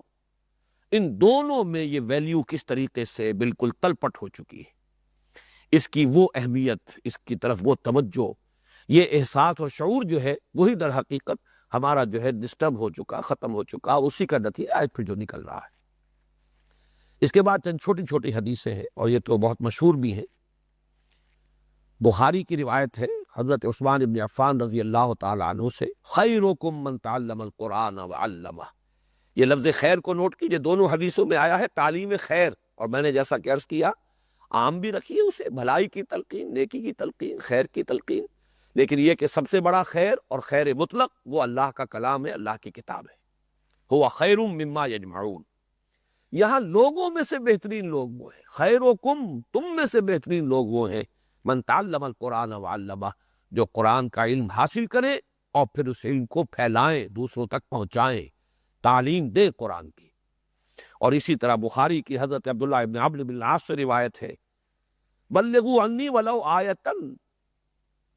پہنچاؤ میری جانب سے ایک ہی آیت پہنچاؤ۔ اس پہ جو تعلیم قرآن اور تبلیغ قرآن کی جو اہمیت اور اس پر جو زور اور تاکید ہے اس کا اس سے اندازہ ہوگا، چاہے ایک ہی آیت۔ اکثر کے نزدیک تو یہ ہے کہ ایک آیت سے مراد ایک ہی آیت ہے، لیکن بعض حضرات کے نزدیک یہ ہے کہ ایک آیت نہیں بلکہ ایک جملہ مفیدہ، یعنی ایک ایسا کہ جملہ مکمل ہو جائے، چاہے وہ دو آیتوں سے مل کر جملہ بن رہا ہو۔ لیکن بہرحال اس میں اصل میں یہ تو بحث ہو جائے گی ٹیکنیکل۔ اصل بات کیا ہے کہ قرآن مجید کی تعلیم اور قرآن مجید کی تبلیغ یہ ہے اللہ کو کس قدر، کس درجے میں مطلوب ہے مسلمانوں سے کروانی، کہ حضور فرما رہے کہ پہنچاؤ میری جانب سے ایک ہی آیت۔ اگلی حدیث یہ بھی بخاری اور مسلم دونوں میں ہے، متفق علیہ، حضرت معاویہ رضی اللہ تعالی عنہ سے۔ اس میں جو لفظ آیا ہے یہ بہت قابل توجہ ہے، تفقہ، فہم۔ ایک علم ہے، علم میں زیادہ زور جو ہوتا ہے وہ معلومات، اس کی وسعت۔ ایک ہے تفقہ، اس کا فہم، گہرائی میں اس کی حکمت کو سمجھنا، اس کی گہرائی میں اتر کر اس میں جو حکمت مضمر ہے، اس میں جو علم ہے، جو معرفت ہے، جو اصول اس کے اندر پنہا ہے، ان کا فہم۔ فرمایا نبی اکرم صلی اللہ علیہ وسلم نے، من یرد اللہ بہ خیرا یفقہہ فی الدین وانما انا قاسم واللہ یعطی۔ اللہ تعالیٰ، یہاں بھی لفظ خیر کو نوٹ کیجئے، اللہ تعالیٰ اپنے جس بندے کے حق میں خیر کا فیصلہ کر لیتا ہے اسے دین کا فہم عطا کر دیتا ہے، تفقہ۔ ہمارے ہاں بعد میں فقہ کے نام سے دین کا ایک علم ہے، وہ اپنی جگہ پر اس کا اسم علم بن گیا ہے، عنوان بن گیا ہے، یعنی جزیات کا علم، احکام کی تفصیلات کا علم، وہ علم فقہ ہے۔ اگرچہ اس میں بھی اصول فقہ جو ہے وہ بھی اسی کا ایک حصہ ہے، اور ظاہر بات ہے کہ وہ ہے اصول، کس طرح استنباط کیا جائے گا قرآن اور سنت سے احکام کا۔ لیکن یہاں اس بحث سے ہٹ کر تفقہ یعنی فہم، ایک باطنی شعور اس کا، اس کی حقیقت کا، اس کی حکمت کا، انسان سمجھے کہ اس کی اصل حکمت کیا ہے، تفقہ فی الدین۔ اسی اعتبار سے حضرت عبداللہ ابن عباس کے لیے جو دعا کی تھی حضور صلی اللہ علیہ وسلم نے، اس میں الفاظ آتے ہیں، اللہم فقہہ فی الدین وعلمہ التاویل۔ اے اللہ اس نوجوان کو، اپنے اس بندے کو دین کا فہم عطا فرما، تفقہ عطا فرما، سمجھ عطا فرما، گہری بصیرت باطنی عطا فرما، دینی حقائق تک اس کو رسائی حاصل عطا فرما، اور اس کی پھر وضاحت گویا کہ ہے علمہ التاویل، قرآن مجید کا جو تاویل کا علم ہے، تفسیر کا علم، وہ بھی اسے وافر حصہ وافر عطا فرما۔ ساتویں حدیث ہے مسلم شریف میں حضرت ابو ہریرہ رضی اللہ تعالی عنہ سے، الناس معادن کمعادن الذهب والفضہ خیارہم فی الجاہلیت خیارہم فی الاسلام اذا فقہوا۔ انسانوں کی مثال معدنیات کی سی ہے، جیسے کہ سونے اور چاندی کی اورز ہوتی ہیں۔ ظاہر بات ہے کہ جو بھی اس کی اور ہے، سونے کو صاف کریں گے، اس کی اور کو، اس کو کیا کہیں گے اردو میں؟ دھات کا وہ جو، یعنی جی جو بھی خام زمین سے نکلتا ہے، اس کا لفظ کیا ہے صحیح وہ میرے ذہن میں نہیں آ رہا، انگریزی میں اسے اور کہتے ہیں، اسے آپ صاف کریں گے تو سونا بنے گا۔ چاندی ہے تو چاندی کو آپ صاف کریں گے، اگر وہ معدنیات چاندی کی ہے جو نکل رہی ہے زمین سے، اسے صاف کریں گے، چاندی بنے گی، سونا تو نہیں بنے گا۔ اس طریقے سے انسانوں کی بھی اللہ تعالیٰ کے ہاں جو کچھ اس نے انسانوں کو بنایا ہے اس کی قسمیں ہیں، کوئی بنیادی طور پر سونے کی حیثیت رکھنے والے، کوئی بنیادی طور پر چاندی کی اہمیت رکھنے والے ہیں۔ تو فرمایا جیسے کہ اللہ تعالیٰ نے معدنیات کے اندر رکھا ہے، ایک دوسرے پر فضیلت عطا کی ہے، اس کے اندر مختلف قسمیں ہیں، اسی طرح انسانوں کی شخصیتوں میں بھی ہے۔ خیرکم فی الجاہلیت خیارہم فی الجاہلیت خیارہم فی الاسلام، جو اس وقت جبکہ جاہلیت کا دور تھا جو تم میں سے بہترین تھے، وہی بعد میں جبکہ اسلام لے آئے وہی بہترین ہو گئے۔ وہ سونا تھا جو ابھی صاف نہیں ہوا تھا، جاہلیت کی گندگی اس کے ساتھ ملی ہوئی تھی، امپیورٹیز تھی، صاف ہو گیا، وہ زر خالص بن گیا، سونا بن گیا۔ دوسرا شخص چاندی تھا، اس کے اندر بھی امپیورٹیز تھی، اسے صاف کیا گیا، وہ چاندی بن گیا۔ تو بہرحال سونا سونا رہے گا، چاندی چاندی رہے گی۔ لیکن غور طلب یہ ہے، اس میں توجہ طلب جو پہلو ہے، اذا فقہوا، جبکہ تفقہ حاصل کر لیں، سمجھ حاصل کر لیں۔ یہ سمجھ ہے اصل میں کہ جو بنیادی طور پر فرق واقع کر رہی ہے، کہ جیسے کہ میں نے عرض کیا اس سے پہلے آیا، اذا من یرد اللہ بہ خیرا یفقہہ فی الدین، اللہ تعالیٰ جس کے ساتھ خیر کا ارادہ کرتا ہے اسے دین کا فہم عطا کرتا ہے۔ پھر اگلی حدیث حضرت عبداللہ ابن مسعود سے ہے رضی اللہ تعالی عنہ، اور یہ پھر متفق علیہ ہے بخاری اور مسلم دونوں میں۔ لا حسد الا فی اثنتین، فی اثنتین دو چیزیں ہیں کہ جن میں حسد ہو سکتا ہے۔ یہاں پہ حسد سے مراد در حقیقت رشک جسے ہم کہتے ہیں، حسد وہ ناپسندیدہ نہیں بلکہ اس کی اہمیت کو واضح کرنے کے لیے لفظ حسد لایا گیا ہے۔ لا حسد، حسد جائز نہیں ہے، الا فی اثنتین، دو چیزوں کے سوا۔ رجلا آتاہ اللہ مالا فسلطہ علی ہلکتہ، ایک تو وہ شخص جسے اللہ نے مال عطا کیا ہو وافر کثرت کے ساتھ، اور پھر اسے مسلط کر دیا ہو اسے خرچ کرنے پر، دونوں ہاتھوں سے لٹا رہا ہو، لوگوں کو دے رہا ہو، غرباء کو، یتامہ کو، بیواؤں کو، دین کے لیے، خیر کے کام کے لیے۔ وَرَجُلًا آتَاهُ اللَّهُ الْحِكْمَةَ، اب یہاں نوٹ کیجئے، وہاں تفقہ کا لفظ آیا، حکمت کا لفظ آیا، خیر کا لفظ آیا تھا اس سے پہلے، تو خیر، حکمت، تفقہ، تو وہ دوسرا شخص جس کو اللہ نے حکمت عطا فرمائی ہو، دانائی عطا فرمائی ہو، فَهُوَ يَقْضِي بِهَا وَيُعَلِّمُهَا،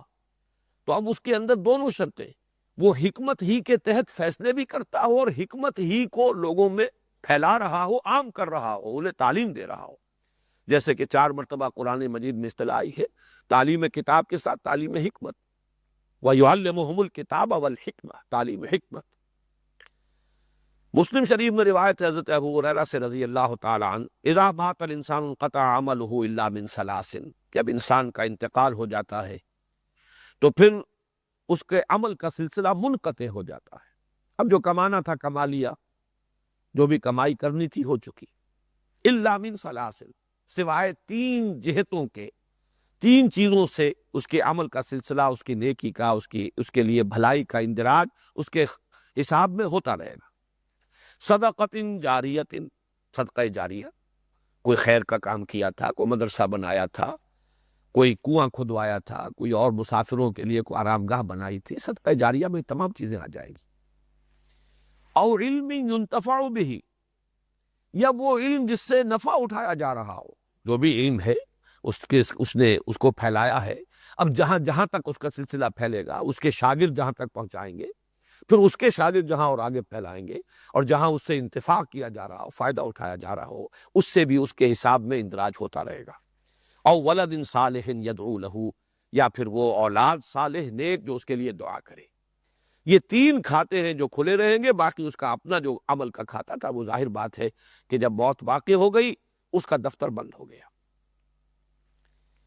مسلم شریفی میں روایت ہے حضرت ابو ہریرہ ہی سے رضی اللہ تعالی عنہ، اور اس حدیث کے بارے میں مجھے ایک واقعہ یاد آیا تو میں وہ بھی بیان کر دوں کہ کس درجے ہمارے علماء کے ذہنوں سے قرآن مجید کا جو خصوصی مقام ہے علم قرآن کا، کس درجے وہ اوجھل ہوا ہے۔ اس کی ایک بڑی مثال میرے سامنے آئی، بہت بڑے عالم دین، اور وہ اہل حدیث مکتب فکر کے عالم دین ہیں، ان کے سامنے ذکر ہو رہا تھا تو انہوں نے باقاعدہ مجھ سے جرح کی کہ اس حدیث میں کتاب اللہ نہیں ہے بلکہ علم ہے مجرد، یہاں پر لفظ کتاب اللہ آیا ہے، ذرا غور سے پڑھیے گا اس حدیث کو۔ من سلک طریقا یلتمس فیہ علما سہل اللہ بہ طریقا الی الجنہ، یہ تو بالکل وہی مضمون ہے کہ جو پہلی حدیث میں بھی آ چکا ہے۔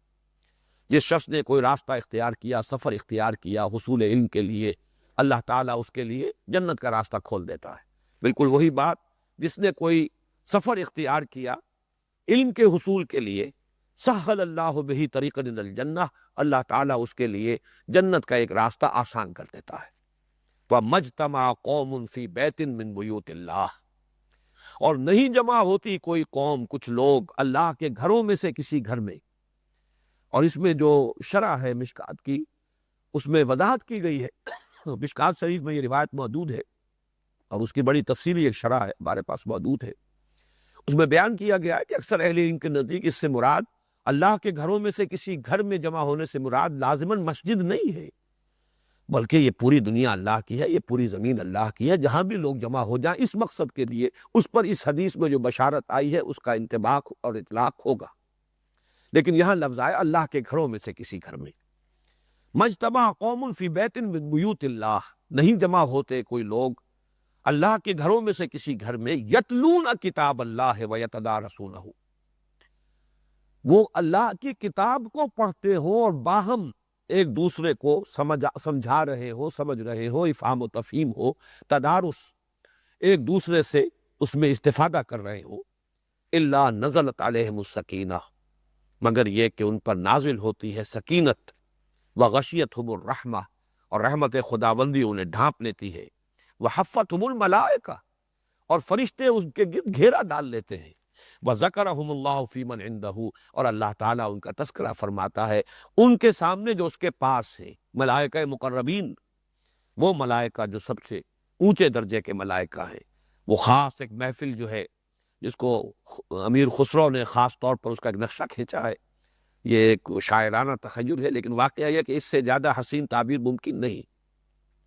خدا خود میر محفل بود، شب جائے کہ من بودم، محمد شمع محفل بود اندر لامکاں خسرو، کوئی لامکاں کی محفل ہے جس کی میر محفل تو اللہ تعالیٰ ہیں اور شمع محفل محمد الرسول اللہ ہے، شرکاء جو ہیں وہ ملائکہ مقربین ہیں۔ تو اس محفل میں تذکرہ کرتا ہے اللہ تعالیٰ فی من عندہ، جو اس کے پاس ہیں، ان کے پاس، کہ میرا فلاں بندہ، میرے فلاں بندے اس وقت سارے کام کاج چھوڑ کر، اپنے آرام کو تج کر میری کتاب کو پڑھنے، پڑھانے، سیکھنے، سکھانے، سمجھنے، سمجھانے کے لیے جمع ہے۔ مجتمع قوم فی بیت من بیوت اللہ یتدارسون، یہاں پر وہ مصر رہے کافی دیر تک، یتدارسون العلم ہے وہاں، وہ یہ تم قرآن مجید کے درس کی محفل کے اوپر اس کا انطباق کر رہے ہو۔ پھر میں نے جب کتاب کھول کر دکھائی تو وہ بھی حیران ہوئے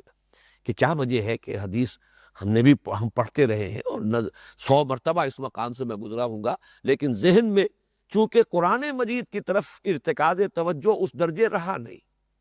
اس لیے وہ علم کا ایک خانہ اپنے ذہن میں خانہ کھولا ہوا ہے، اور وہیں پر انسان اپنے ذہن ہی کو ریڈ کرتا ہوا نکل جاتا ہے۔ اس کی بہت بڑی مثال تھی جو میرے سامنے آئی، جیسے کہ اس سے پہلے بھی میں نے عرض کیا ہے، جو احادیث کہ جو ہمارے اس وقت کے مذہبی فکر کے ساتھ مناسبت نہیں رکھتی ہیں مشکات شریف کی، اور مشکات شریف جو ہے وہ علم حدیث کا گویا کہ وہ تو پرائمر ہے، سب سے پہلی کتاب جو پڑھائی جاتی ہے۔ وہ دورہ حدیث جو ہے تکمیلی درجہ وہ تو بعد میں آئے گا، لیکن موقوف علیہ جس کو کہتے ہیں اس میں بھی مشکات شامل ہے۔ اس کے بغیر تو گویا کہ کسی درجے میں بھی تعلیم دین کا کوئی مرحلہ طے ہوتا ہی نہیں، لیکن اس کے بھی الفاظ فرمایا کہ بڑے نامانوس الفاظ ہیں، حالانکہ مشکات کی روایت۔ اسی طرح کا واقعہ یہ جو میں ذہن میں آ گیا، مجتمع قوم فی بیت من بیوت اللہ یتلون کتاب اللہ ویتدارسونہ بینہم الا نزلت علیہم السکینۃ وغشیتہم الرحمۃ وحفتہم الملائکۃ وذکرہم اللہ فی من عندہ۔ اب یہاں پر نوٹ کر لیجئے کہ یعلم الخیر، اس کی بھی گویا کہ شرح اس حدیث کی روشنی میں کی جائے گی۔ خیر کا سکھانا، حکمت کی تعلیم، لوگوں کو خیر کی تعلیم دینا، یہ سب گویا کہ تفقہ دین میں اس کے لیے سر فہرست ہوگا یہ یتلون کتاب اللہ، یتلون کتاب اللہ ویتدارسونہ بینہم۔ اب 2 حدیثیں اور ہیں چھوٹی چھوٹی، جن میں سے ایک میں تو بہت بڑی بشارت بھی ہے اور اس کے اندر مضمر ایک تنبیہ بھی ہے، اور دوسری جو ہے وہ خالص تنبیہ والی اور انذار والی حدیث ہے۔ دارمی نے اور طبرانی نے اور خطیب نے حضرت حسن بصری رحمۃ اللہ علیہ سے یہ بھی مرسل ہے، یعنی یہ کہ کوئی تابعی اگر براہ راست حضور کی طرف کسی قول کو منسوب کرتا ہے، درمیان میں صحابی کا نام نہیں لیتا، اس کو کہتے ہیں حدیث مرسل۔ تو یہ حضرت حسن سے مرسلاً روایت ہے، من جاءہ الموت وہو یطلب العلم لیحیی بہ الاسلام فبینہ وبین النبیین درجۃ واحدۃ فی الجنہ۔ جس شخص کو موت آئی اس حال میں کہ وہ ابھی علم کے حصول میں مشغول تھا، لیکن اس کا مقصد تھا اسلام کو زندہ کرنا، احیاء اسلام، حصول علم کا مقصد یہ ہو۔ کوئی پیشہ ورانہ تعلیم حاصل کی جا رہی ہے اس لیے کہ کوئی کیریئر ہے جو اختیار کرنا ہے، جیسا کہ بالعموم اللہ ماشاء اللہ عام طور پر ہمارے ہاں کا جو مذہبی تعلیم کا نظام ہے اس میں خاص قسم کا کیریئر ہے جس کو سامنے رکھ کر وہ تعلیم جو ہے دی جاتی ہے اور حاصل کی جاتی ہے۔ وہ کیریئر نہ ہو، کوئی مناصب کا حصول پیش نظر نہ ہو، جیسے کہ اگلی حدیث کے اندر بہت ہی کھل کر بات آ جائے گی کہ اور کون کون سے مذموم مقاصد ہو سکتے ہیں جن کے تحت کے دین کا علم حاصل کیا جاتا ہو یا جا سکتا ہے۔ لیکن یہاں پہ اس کو نوٹ کر لیجئے کہ مثبت طور پر جو بشارت آ رہی ہے اس میں شرط یہ ہے کہ یطلب العلم لیحیی بہ الاسلام، وہ تحصیل علم میں لگا ہوا ہے اس مقصد کی خاطر کہ احیاء اسلام کا کام کرے گا، جد و جہد کرے گا۔ ظاہر بات ہے دین سیکھے گا تو آگے سکھائے گا۔ دین زندہ کیسے کیا جائے گا اگر اس کا علم ہی مر چکا ہو؟ اس علم کو پہلے خود اپنے اندر زندہ کرنا ہے، پھر لوگوں کے اندر اس کو پھیلانا ہے۔ تو فرمایا جو شخص اس کام میں لگا ہوا ہے، ابھی وہ تحصیل علم سے فارغ نہیں ہوا اور موت آ گئی، تو فرمایا بینہ و بین النبیین درجۃ واحدۃ فی الجنہ، تو اس کے اور انبیاء کے درمیان جنت میں صرف ایک درجے کا فرق رہ جائے گا۔ یہ ہے نیت کے اعتبار سے حصول علم کا یہ مقام ہے، یہ مرتبہ ہے، یہ اس کی اہمیت ہے، یہ اس کی حیثیت ہے کہ صرف ابھی اس کے اندر مشغول ہے، ابھی اس کی تکمیل نہیں ہوئی ہے، احیاء اسلام کی جد و جہد عملاً اس نے شروع نہیں کی ہے، لیکن علم حاصل کر رہا اس مقصد کے تحت کہ دین کو زندہ کرے، تو اس کا بھی مقام و مرتبہ اللہ کی نگاہ میں یہ ہے۔ اور آخری جو ہے اس میں یہی مضمون منفی اعتبار سے کہ کون کون سے مذموم مقاصد ہو سکتے ہیں جن کے تحت علم حاصل کیا جائے، اللہ تعالیٰ اس سے بچائے ہر طالب علم کو۔ یہ ترمذی کی روایت سے حضرت کعب بن مالک سے رضی اللہ تعالیٰ عنہ، من طلب العلم لیجاری بہ العلماء ولیماری بہ السفہاء او یصرف بہ وجوہ الناس الیہ ادخلہ اللہ النار۔ جس شخص نے علم حاصل کیا، تین مقاصد ہیں بڑے پیارے، پھر وہی فصاحت و بلاغت کا ایک بہت عمدہ نمونہ ہے۔ لیجاری بہ العلماء، تاکہ علماء کی ہم نشینی اختیار کر سکے۔ بہرحال علماء کی چونکہ عزت ہے، قدر و منزلت ہے، اب ظاہر بات ہے کوئی شخص بالکل بے علم ہے ان کی محفل میں کیسے بار پائے گا؟ تو اس قدر و منزلت سے حصہ پانے کے لیے انسان علم حاصل کرتا ہے کہ میں بھی ان کی محفل میں بیٹھوں، جیسے ان کا ہم نشین بن جاؤں، ان کا جلیس بن جاؤں، تاکہ یہ کہ جو عزت جو وقار انہیں حاصل ہے وہ مجھے بھی حاصل ہو جائے۔ لیجاری بہ العلماء او لیماری بہ السفہاء، یا یہ کہ بے وقوفوں پر روب گانٹ سکے، جھگڑ سکے ان سے، ان کے اوپر اپنے علمی تفوق اور برتری کا جو ہے وہ سکہ بٹھا سکے۔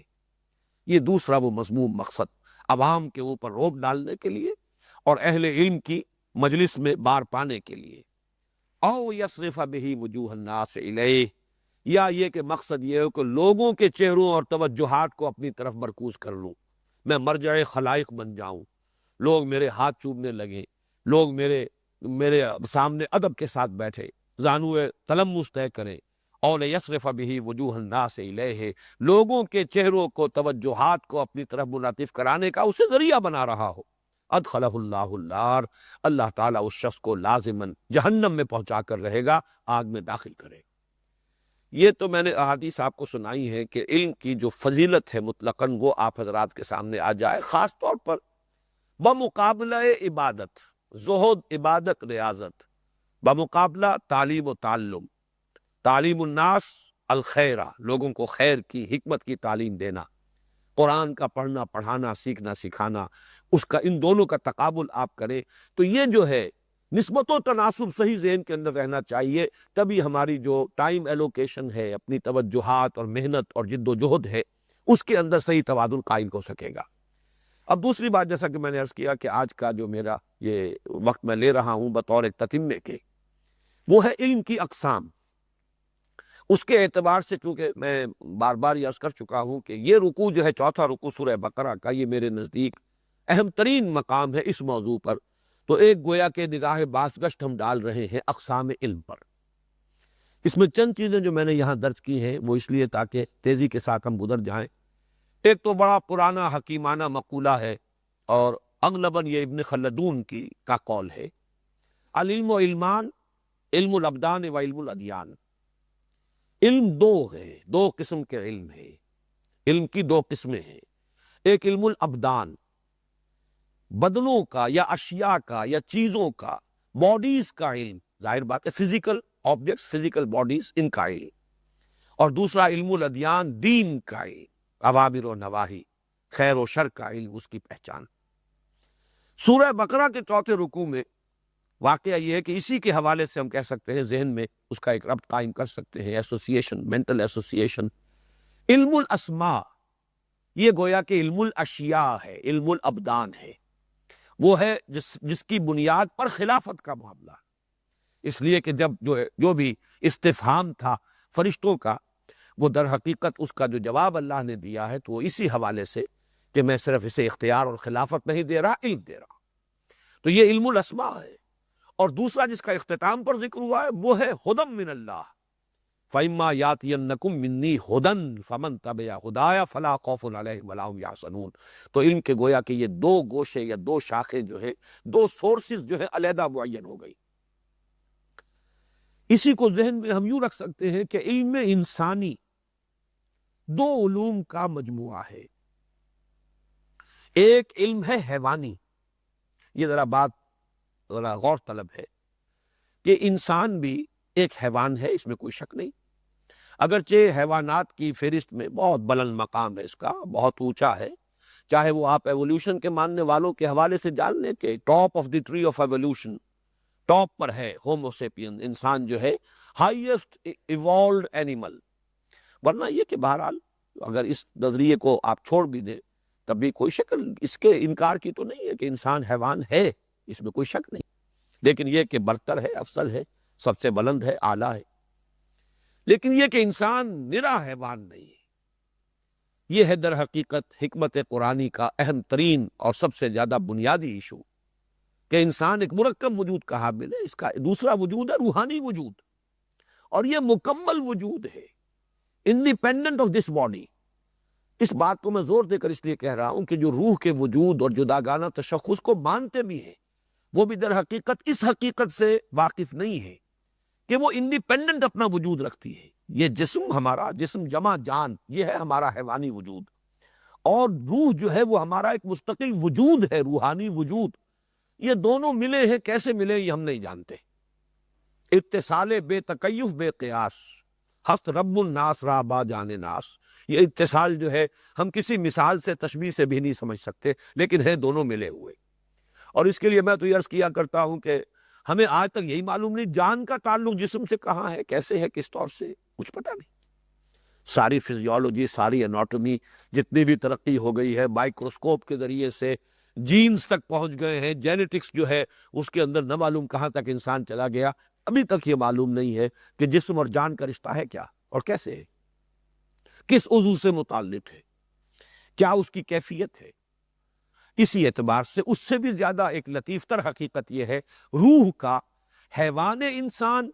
اور روح انسان کا امتزاج اور تعلق اور اتصال کس طور سے یہ ہم نہیں جانتے، لیکن یہ کہ شیخ سعدی کا یہ شعر میں نے بارہا سنایا آپ کو، آدمی زادہ طرفہ معجون است از فرشتہ سرشتہ وز حیوان۔ یہ ایک معجون ہے، مرکب ہے، وجود کا حامل ہے، ملی جلی شے ہے، جیسے کہ سورۃ الدہر میں بھی یہ لفظ آیا ہے، انا خلقنا الانسان من نطفۃ امشاج، ملا جلا نطفہ، لیکن اس سے تو مراد ہے ایک سیل جو ہے وہ ماں کی طرف سے آیا ہے، اور ایک ہی سیل اور ایک ہی خلیہ ہے جو باپ کی طرف سے آیا ہے، دونوں کے امتزاج سے وہ نطفۃ امشاج وجود میں آیا۔ لیکن ایک اور امشاج کی کیفیت اس کے اندر ہے کہ اس کا ایک وجود حیوانی ہے، ایک وجود روحانی ہے۔ تو ایک علم وہ ہے جو حیوانی علم کی ارتقائی شکل ہے، میں وہ بعد میں تقسیم کر دوں گا، اس لیے کہ وہ بہترین تقسیم جو میرے علم اور آج تک کے مطالعے کی جو بھی میری وسعت ہے یا جو بھی جس درجے میں بھی میں آج تک سیکھ سکا ہوں، اس کے پہلو سے میں یہ سمجھتا ہوں کہ جامع ترین انداز میں شاہ اسماعیل شہید رحمۃ اللہ علیہ نے اپنی کتاب ابقات، جس کا ابقہ اول کل 1 صفحے پر مشتمل ہے، اس قدر جامع ہے وہ ایک باب چھوٹا سا 1 صفحے کا، کہ اس میں علم کو 3 حصوں میں تقسیم کر کے علم کی حقیقت کو بالکل روشن اور مبہم کر دیا ہے۔ اور وہ کیا ہے کہ علم انسانی کے 3 ذرائع ہیں۔ علم بالحواس، سینس آرگنز کے ذریعے سے جو معلومات حاصل ہوتی ہے۔ نمبر 2 علم بالعقل، یہ کمپیوٹر جو ہمیں دیا گیا ہے، یہ دماغ، یہ ہے کہ جو پھر اس سینس ڈیٹا کو پروسیس کرتا ہے، نتیجے نکالتا ہے۔ پھر یہ کہ یادداشت میموری ہے، جیسے آج کل آپ کے کمپیوٹرز کے اندر میموری ہے، اب تو نہ معلوم کس کس چیز میں میموری شامل کر دی گئی ہے، آپ نے وہ چیز جو ہے وہاں کر دی، اب وہاں پر وہ معلومات موجود ہے، جب کبھی کوئی نیا مسئلہ آئے گا متعلق، وہ فوراً پوری میموری کے ساتھ جو ہے اس کا ایک تعلق قائم ہوگا اور اسی کے حساب سے وہ اسٹور ہو جائے گا، پھر نتیجے نکلیں گے، استنباط ہوگا، استدلال ہوگا۔ یہ دونوں چیزیں مل کر در حقیقت یہ حیوانی علم ہے۔ یہاں میں ربط قائم کر دینا چاہتا ہوں ان دونوں چیزوں کے اندر، علم بالحواس، علم بالعقل۔ حیوانات بھی اگرچہ کہہ دیا جاتا ہے کہ انسان حیوان عاقل ہے، عقل حیوانی جو ہے وہ حیوانات میں بھی موجود ہے، وہی سینس پرسیپشن اور پھر اس سے نتیجہ نکالنا۔ میں نے بارہا ایک سادی سی مثال دی ہے اس لیے کہ وہ میری اپنی آبزرویشن تھی۔ ایک کیڑا ایک خاص رخ پر جا رہا تھا، میں نے اس کے آگے ایک تنکا رکھ دیا، اس نے اپنا رخ بدل لیا، گویا کہ سینس پرسیپشن ہے اس کے اندر، اس نے محسوس کیا ہے کہ کوئی رکاوٹ ہے اور اس رکاوٹ سے مجھے بچنا ہے، فیصلہ کیا ہے، ریزننگ ہے، اس نے ڈائریکشن چینج کی اور ریزننگ کے بغیر نہیں ہے۔ پھر یہ کہ میں نے دوبارہ اس رخ پر بھی رکھ دیا، پھر اس نے اپنا رخ بدلا، 3-4 مرتبہ کے بعد پھر اس نے اس تنکے کے اوپر سے اس کو کراس کیا اور گزرا اس کے اوپر سے، معلوم ہوا کہ ڈیسیژن، فیصلہ اس حد تک کہ یہ رکاوٹ جان نہیں چھوڑ رہی، لہذا I have to overcome it۔ اب یہ فیصلہ جو ہے، یہ سارا استدلال، استنتاج، یہ سارا جو ہے اس سے نتیجہ نکالنا، پھر اس پر عمل کرنا، اسی کو آپ 1000 سے لاکھ سے کروڑ سے ضرب دے لیجئے تو انسان کا بھی جو یہ کمپیوٹر بہت ڈیولپڈ ہے، اس میں کوئی شک نہیں، لیکن یہ برین، یہ جو بھی دماغ ہے، یہ تو حیوانات کے اندر موجود ہے، سینٹرل نروس سسٹم پورا کا پورا ان کے اندر موجود ہے، ان کے اندر سینسیشنز بھی ہیں، ان کے اندر پھر فیلنگز بھی ہیں، پھر ان کے اندر فیصلے کرنا اور کوئی نتیجے نکالنا، اس نتیجے پر پھر عمل کرنا، جیسا کہ سادہ سی مثال سے میں نے واضح کر دیا ہے۔ ہمارا سارا علم انسانی جو ہے یا علم حیوانی ابھی میں کہہ رہا ہوں، جو ایک رخ ہے ہمارے علم کا، اس کا سارا جو ہے بنیاد انہی 2 چیزوں پر ہے، اور یہ علم یقیناً انسان میں بہت ترقی کر گیا ہے، لیکن یہ ابھی ایک ہی شعبہ ہے علم کا۔ تیسرا جو ہے سورس علم کی، جو شاہ اسماعیل شہید رحمۃ اللہ علیہ نے ابقات میں، اس کتاب کا تعارف میں نے پہلے بھی کرایا، آج پھر نوٹ کرا دوں۔ شاہ ولی اللہ دہلوی رحمۃ اللہ علیہ نے جو چھوٹے چھوٹے رسالے لکھے ہیں، فلسفہ اور تصوف کے جو بلند ترین اور مشکل ترین اور غامض ترین جو مسائل ہیں ان پر، سطعات، ہمعات، لمعات، چھوٹے چھوٹے رسالے، لیکن پڑھنا آسان نہیں، ان کا سمجھنا آسان نہیں ہے۔ تو یہ پوتے ہیں شاہ اسماعیل شہید، انہوں نے اپنے دادا کے ان رسائل کی تسہیل کے لیے اتنی موٹی کتاب لکھی، یا ابقات، اور واقعہ یہ کہ اس کو بھی پڑھنا اور سمجھنا آسان کام نہیں، جب تک کہ قدیم منطق اور قدیم فلسفہ اس سے انسان واقف نہ ہو، عام آدمی کے لیے، جدید تعلیم یافتہ انسان کے لیے اس کتاب کا پڑھنا اور سمجھنا آسان نہیں، لیکن مجھ پر تو اس کی عظمت کا جو انکشاف ہوا اس ابقہ اول کو پڑھتے ہی، کہ واقعہ یہ ہے کہ علم کی گہرائی، وسوخ فی العلم۔ تیسرا انہوں نے کہا ہے کہ علم بالقلب، یہ علم بالقلب، قلب چونکہ مسکن ہے روح کا، یہ ہے روح کے ذریعے سے جو علم حاصل ہوتا ہے، اور قرآن مجید اس پر گواہ ہے، وہ کہیں لفظ تعقل بھی کہتا ہے، لہم قلوب لا یعقلون بہا، ان کے پاس دل ہے، اس سے تعقل نہیں کرتے، سمجھتے نہیں، لا یفقہون بہا بھی آیا ہے، لہم قلوب لا یفقہون بہا، فتعقلون، تاکہ تم عقل سے کام لو، تمہارے دل ہوتے فیعقلون بہا، پھر اس سے وہ عقل جو ہے اس کو استعمال کرتے اور اس سے سمجھ حاصل کرتے۔ اسی طریقے سے فرمایا گیا کہ آنکھیں اندھی نہیں ہوتی، دل اندھے ہو جاتے ہیں، فَإِنَّهَا لَا تَعْمَى الْأَبْصَارُ وَلَكِنْ تَعْمَى الْقُلُوبُ الَّتِي فِي الصُّدُورِ، آنکھیں تو ابو جہل کی اندھی نہیں تھی، دل اندھا ہو گیا تھا، دل سے مراد وہی روح ہے۔ اس لیے کہ انسان مرکب ہے، مرکب اس کا ایک وجود حیوانی، اس کے علم کے دو شعبے ہیں، علم بالحواس، علم بالعقل۔ یہ حیوان میں بھی ہے لیکن انسان میں یہ بہت ڈیولپڈ ہے، اور یہ جو چاہے ہمارے سینس آرگن زیادہ ڈیولپ نہیں ہے، لیکن یہ جو کمپیوٹر برین کا ہے یہ بہت ڈیولپڈ ہے، یہ سپر کمپیوٹر ہے، اور اس کا تو واقعہ یہ ہے کہ اس کی گہرائی کو اور اس کے تمام پہلوؤں کو آج تک انسان سمجھ نہیں سکا ہے، کیا کیا کچھ امکانات اس کے اندر ہیں، یہ سپر کمپیوٹر۔ لیکن دوسرا گوشہ جو ہے روح انسانی، جس کا مسکن ہے قلب، وہ روح انسانی دیکھتی بھی ہے لیکن ان آنکھوں کے ذریعے نہیں، اس کا دیکھنا ڈائریکٹ ہے، وہ سنتی بھی ہے لیکن ان کانوں کے ذریعے سے نہیں، اس کا یہ سننا جو ہے وہ بھی براہ راست ہے، پھر وہ سوچتی بھی ہے لیکن اس کی سوچ، اس کا تعقل اس دماغ کے تعقل سے بالکل جدا شے ہے۔ یوں سمجھیے کہ ہم کہہ سکتے ہیں کہ انسان میں دو عقلیں ہیں جو اللہ نے رکھی ہیں، ایک عقل حیوانی ہے جس کا تعلق اس دماغ کے ساتھ ہے، اس برین کمپیوٹر کے ساتھ ہے، اور ایک عقل روحانی ہے جس کا تعلق قلب کے ساتھ ہے، اس لیے کہ قلب جو ہے وہ مسکن روح ہے۔ اس کے بعد ذرا یہ دوسرا جو میں نے کچھ تقسیم کی ہے، بہت تھوڑا وقت رہ گیا ہے لیکن میں یہ چاہتا ہوں، یہ کارڈ بھی میں آپ حضرات کے لیے اس کی کروا دوں گا کاپیز۔ میں نے یہ دو خانے علیحدہ علیحدہ قائم کیے ہیں، اس کو ذہن میں رکھیے، علم بالحواس جمع علم بالعقل۔ یہ ہے در حقیقت وہ انسان کا حیوانی علم، اور دوسرا ہے اس کے مقابل میں علم بالقلب یا روح، علم بالروح، اور اسی کے لیے دوسرا لفظ ہے وحی، اس کی وضاحت ابھی مزید ہو جائے گی۔ یہ جو دو علم ہیں، ان سے جو کچھ انسان حاصل کرتا ہے علم بالحواس اور علم بالعقل سے، اس کے بھی پھر دو شاخیں نیچے ہیں۔ پہلا ہے سائنس، فزیکل آبجیکٹس کا علم، مادی علم، آنکھوں نے دیکھا، کانوں نے سنا، دماغ نے نتیجہ نکالا، اس کو کہیں درج کر لیا، پھر اور مزید آبزرویشن، مزید سینس ڈیٹا کلیکٹ کیا گیا، پھر نتیجہ نکالا۔ سائنس ٹیکنالوجی، اور سائنس اور ٹیکنالوجی اور اس کی پھر بے شمار شاخیں ہیں جو بڑھتی چلی جا رہی ہیں۔ کبھی فزکس ایک مضمون کا نام تھا، اب نہ معلوم سینکڑوں شاخیں ہو چکی ہیں۔ کبھی کیمسٹری ایک مضمون ہوتا تھا، اب اس کی نہ معلوم کتنی شاخیں ہو چکی ہیں۔ اس اعتبار سے شاخ در شاخ، اور یہ علم ہے انسان کا، یہ علم الاسماء جو حضرت آدم علیہ السلام کو دیا گیا، یہ اس کی ایکسفولیشن ہے، یہ اس کا ظہور ہے، یہ اسی کی توسیع ہے۔ یہ جیسے آم کی گٹھلی میں سے پورا آم کا درخت برآمد ہوتا ہے، اسی طریقے سے یہ پورا علم جو ہے وہ اس علم الاسماء جو حضرت آدم کو دیا گیا، یہ در حقیقت سب اس کا ظہور ہے۔ اور اس کے ضمن میں ایک لفظ میں نے نیچے لکھا ہے، اس کی شاخیں بے شمار اور اس کا عروج بے پناہ۔ اس کے عروج کے لیے اقبال کا وہ مصرع جو ہے کہ عروج آدم خاکی سے انجم سہ میں جاتے کہ یہ ٹوٹا ہوا تارا مہ کامل نہ بن جائے۔ واقعہ یہ ہے، یہ عروج جس حد تک ہے، ابھی کہاں جائے گا، ابھی تو یہ مسلسل چل رہا ہے۔ یہ اس انسانی علم کی ایک شاخ ہے، لیکن اس انسانی علم کی جو حواس اور عقل سے ہی وجود میں آتا ہے، ایک دوسری شاخ بھی ہے، اور وہ فلسفہ ہے۔ انسان کلیات کا علم بھی حاصل کرنا چاہتا ہے۔ یہ جو علم ہے سائنس کا، فزیکل سائنسز کا، یہ تو بٹ بائی بٹ، قدم بہ قدم، تھوڑا تھوڑا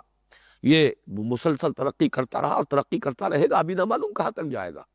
ہو سکتا ہے 100 سال بعد لوگ یہ سمجھے ہمارے بارے میں، اس دور کے بارے میں، کہ یہ لوگ تو بہت ہی کم معلومات رکھتے تھے، جاہل تھے۔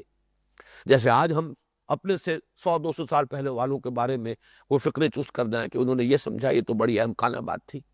تو یہ علم تو ابھی ترقی پذیر ہے، اور کہاں تک جائے گا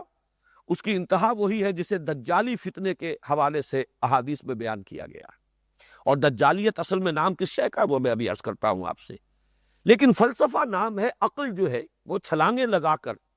کچھ اس کائنات کی اصل حقیقتوں کا بھی سراغ لگانا چاہتی ہے، کلیات کا علم حاصل کرنا چاہتی، جزیات کا نہیں۔ یہ کائنات کیا ہے، اس کی حقیقت کیا ہے، اس کی ابتدا کیا ہے، اس کا انتہا کیا ہے، زندگی کیا ہے، آغاز کیا ہے، اختتام کیا ہے، خیر کیا ہے، شر کیا ہے۔ اب یہ چیزیں جو ہے یہ وہ سائنس، فزیکل سائنسز کے دائرے کی چیزیں نہیں ہیں، یہ ہے جس کو ہم فلسفہ کہتے ہیں۔ یہ بھی انسانی علم ہے، لیکن اس کے پھر دو حصے کر لیجئے۔ ایک ہے ما بعد الطبیعات، جو ابھی میں نے سوالات ابھی آپ کے سامنے رکھے، ان کا جواب انسان تلاش کرتا رہا، حکما، فلاسفہ۔ یہ یوں سمجھیے کہ حضرت مسیح علیہ السلام سے بھی سینکڑوں برس پہلے لوگوں کے غور و فکر کا یہ سلسلہ شروع ہوا ہے۔ مختلف ممالک میں، چین ہو، ہندوستان ہو، ایران ہو، یونان ہو، یہ فلاسفہ، حکما پیدا ہوئے، اور دوسرا پھر ہے عمرانیات، انسانی زندگی کے جو اجتماعی گوشے ہیں، معاشرتی اقدار کیا ہونی چاہیے، سیاسی نظام کیا ہونا چاہیے۔ اب پلیٹو نے جو کتاب لکھی تھی ریپبلک، وہ آپ کو معلوم ہے کہ حضرت مسیح سے بھی تقریباً 300-400 برس قبل، ارسطو کے بھی استاد ہیں افلاطون، اور یہ حضرت مسیح علیہ السلام جو ہیں ان سے 300 سال یا 400 سال قبل کی بات ہے۔ اس اعتبار سے وہ عمرانیات، اور اسی کے گوشے سیاسیات ہے اور سماجیات ہے اور اقتصادیات ہیں اور جو بھی ہو، سوشولوجی، اور آج کل بڑا علم بن گیا، یہ سب اس کی شاخ ہے۔ یہ ہے سارا کا سارا علم انسانی جو حیوانی علم کی ترقی یافتہ شکل ہے۔ دوسرا علم ہے علم بالقلب۔ اس کی ذرا حقیقت کو سمجھ لیجئے۔ روح انسانی جو تلقی کرتی ہے، تلقی کا لفظ آج کے بھی ہمارے درس میں آیا، فَتَلَقَّى آدَمُ مِن رَبِّهِ كَلِمَاتٍ فَتَابَ عَلَيْهِ، حاصل کرنا۔ روح انسانی جو نالج گین کرتی ہے وہ علم بالقلب ہے، اس کے دو حصے ہیں، یا علم بالروح ہے، اس کے دو حصے ہیں۔ ایک حصہ وہ ہے جو القائے شیطانی اور وسوسہ نفسانی سے محفوظ ہو، وہ ہے وحی نبوت۔ انبیاء کرام کے پاس یہ علم آتا تھا، یہ علم حواس ظاہری کے ذریعے سے نہیں آیا ہے۔ اما یاتینکم منی ہدن، یہ آیا ہے براہ راست قلب پر، فإنہ نزلہ علی قلبک، نازل کیا آپ کے قلب پر۔ براہ راست نزول جو ہے اس کا وہ قلب محمدی پر ہوا ہے قرآن مجید کا، آپ کے حواس ظاہری کو اس میں کوئی دخل حاصل نہیں۔ تو یہ ہے محفوظ وحی نبوت۔ اور غیر محفوظ یہ چیز ہے کہ جو آج کل ہمارے ہاں کے جو ریشنلسٹ ہیں، چاہے وہ ایکٹیوسٹ بھی ہے، دین کے میدان میں بہت بھاگ دوڑ بھی ہے، دینی تحریکیں بھی ہے، جد و جہد بھی ہے، لیکن اس گوشے سے چونکہ متعارف نہیں ہے بلکہ اس کا انکار کرتے ہیں، اس لیے ان کی جو بصیرت باطنی ہے اس میں یوں سمجھیے کہ اس کی ایک آنکھ بالکل بند ہے، یک رخی بصیرت ہے، ساری سوچ دینی سوچ، دینی فکر یک رخا ہو گیا۔ اور وہ یہ ہے کہ یہ غیر محفوظ سلسلہ جو ہے اسی کی شکل ہے الہام، رویائے صادقہ، کشف، پھر تحدیث، جیسے کہ فرمایا حضور نے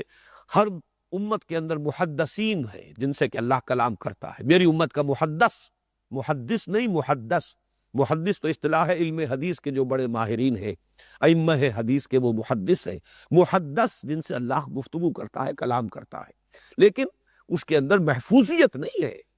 ہو سکتا ہے اس میں القائے شیطانی بھی شامل ہو جائے، ہو سکتا ہے اس میں کوئی وسوسہ نفسانی بھی شامل ہو جائے، محفوظ نہیں ہے۔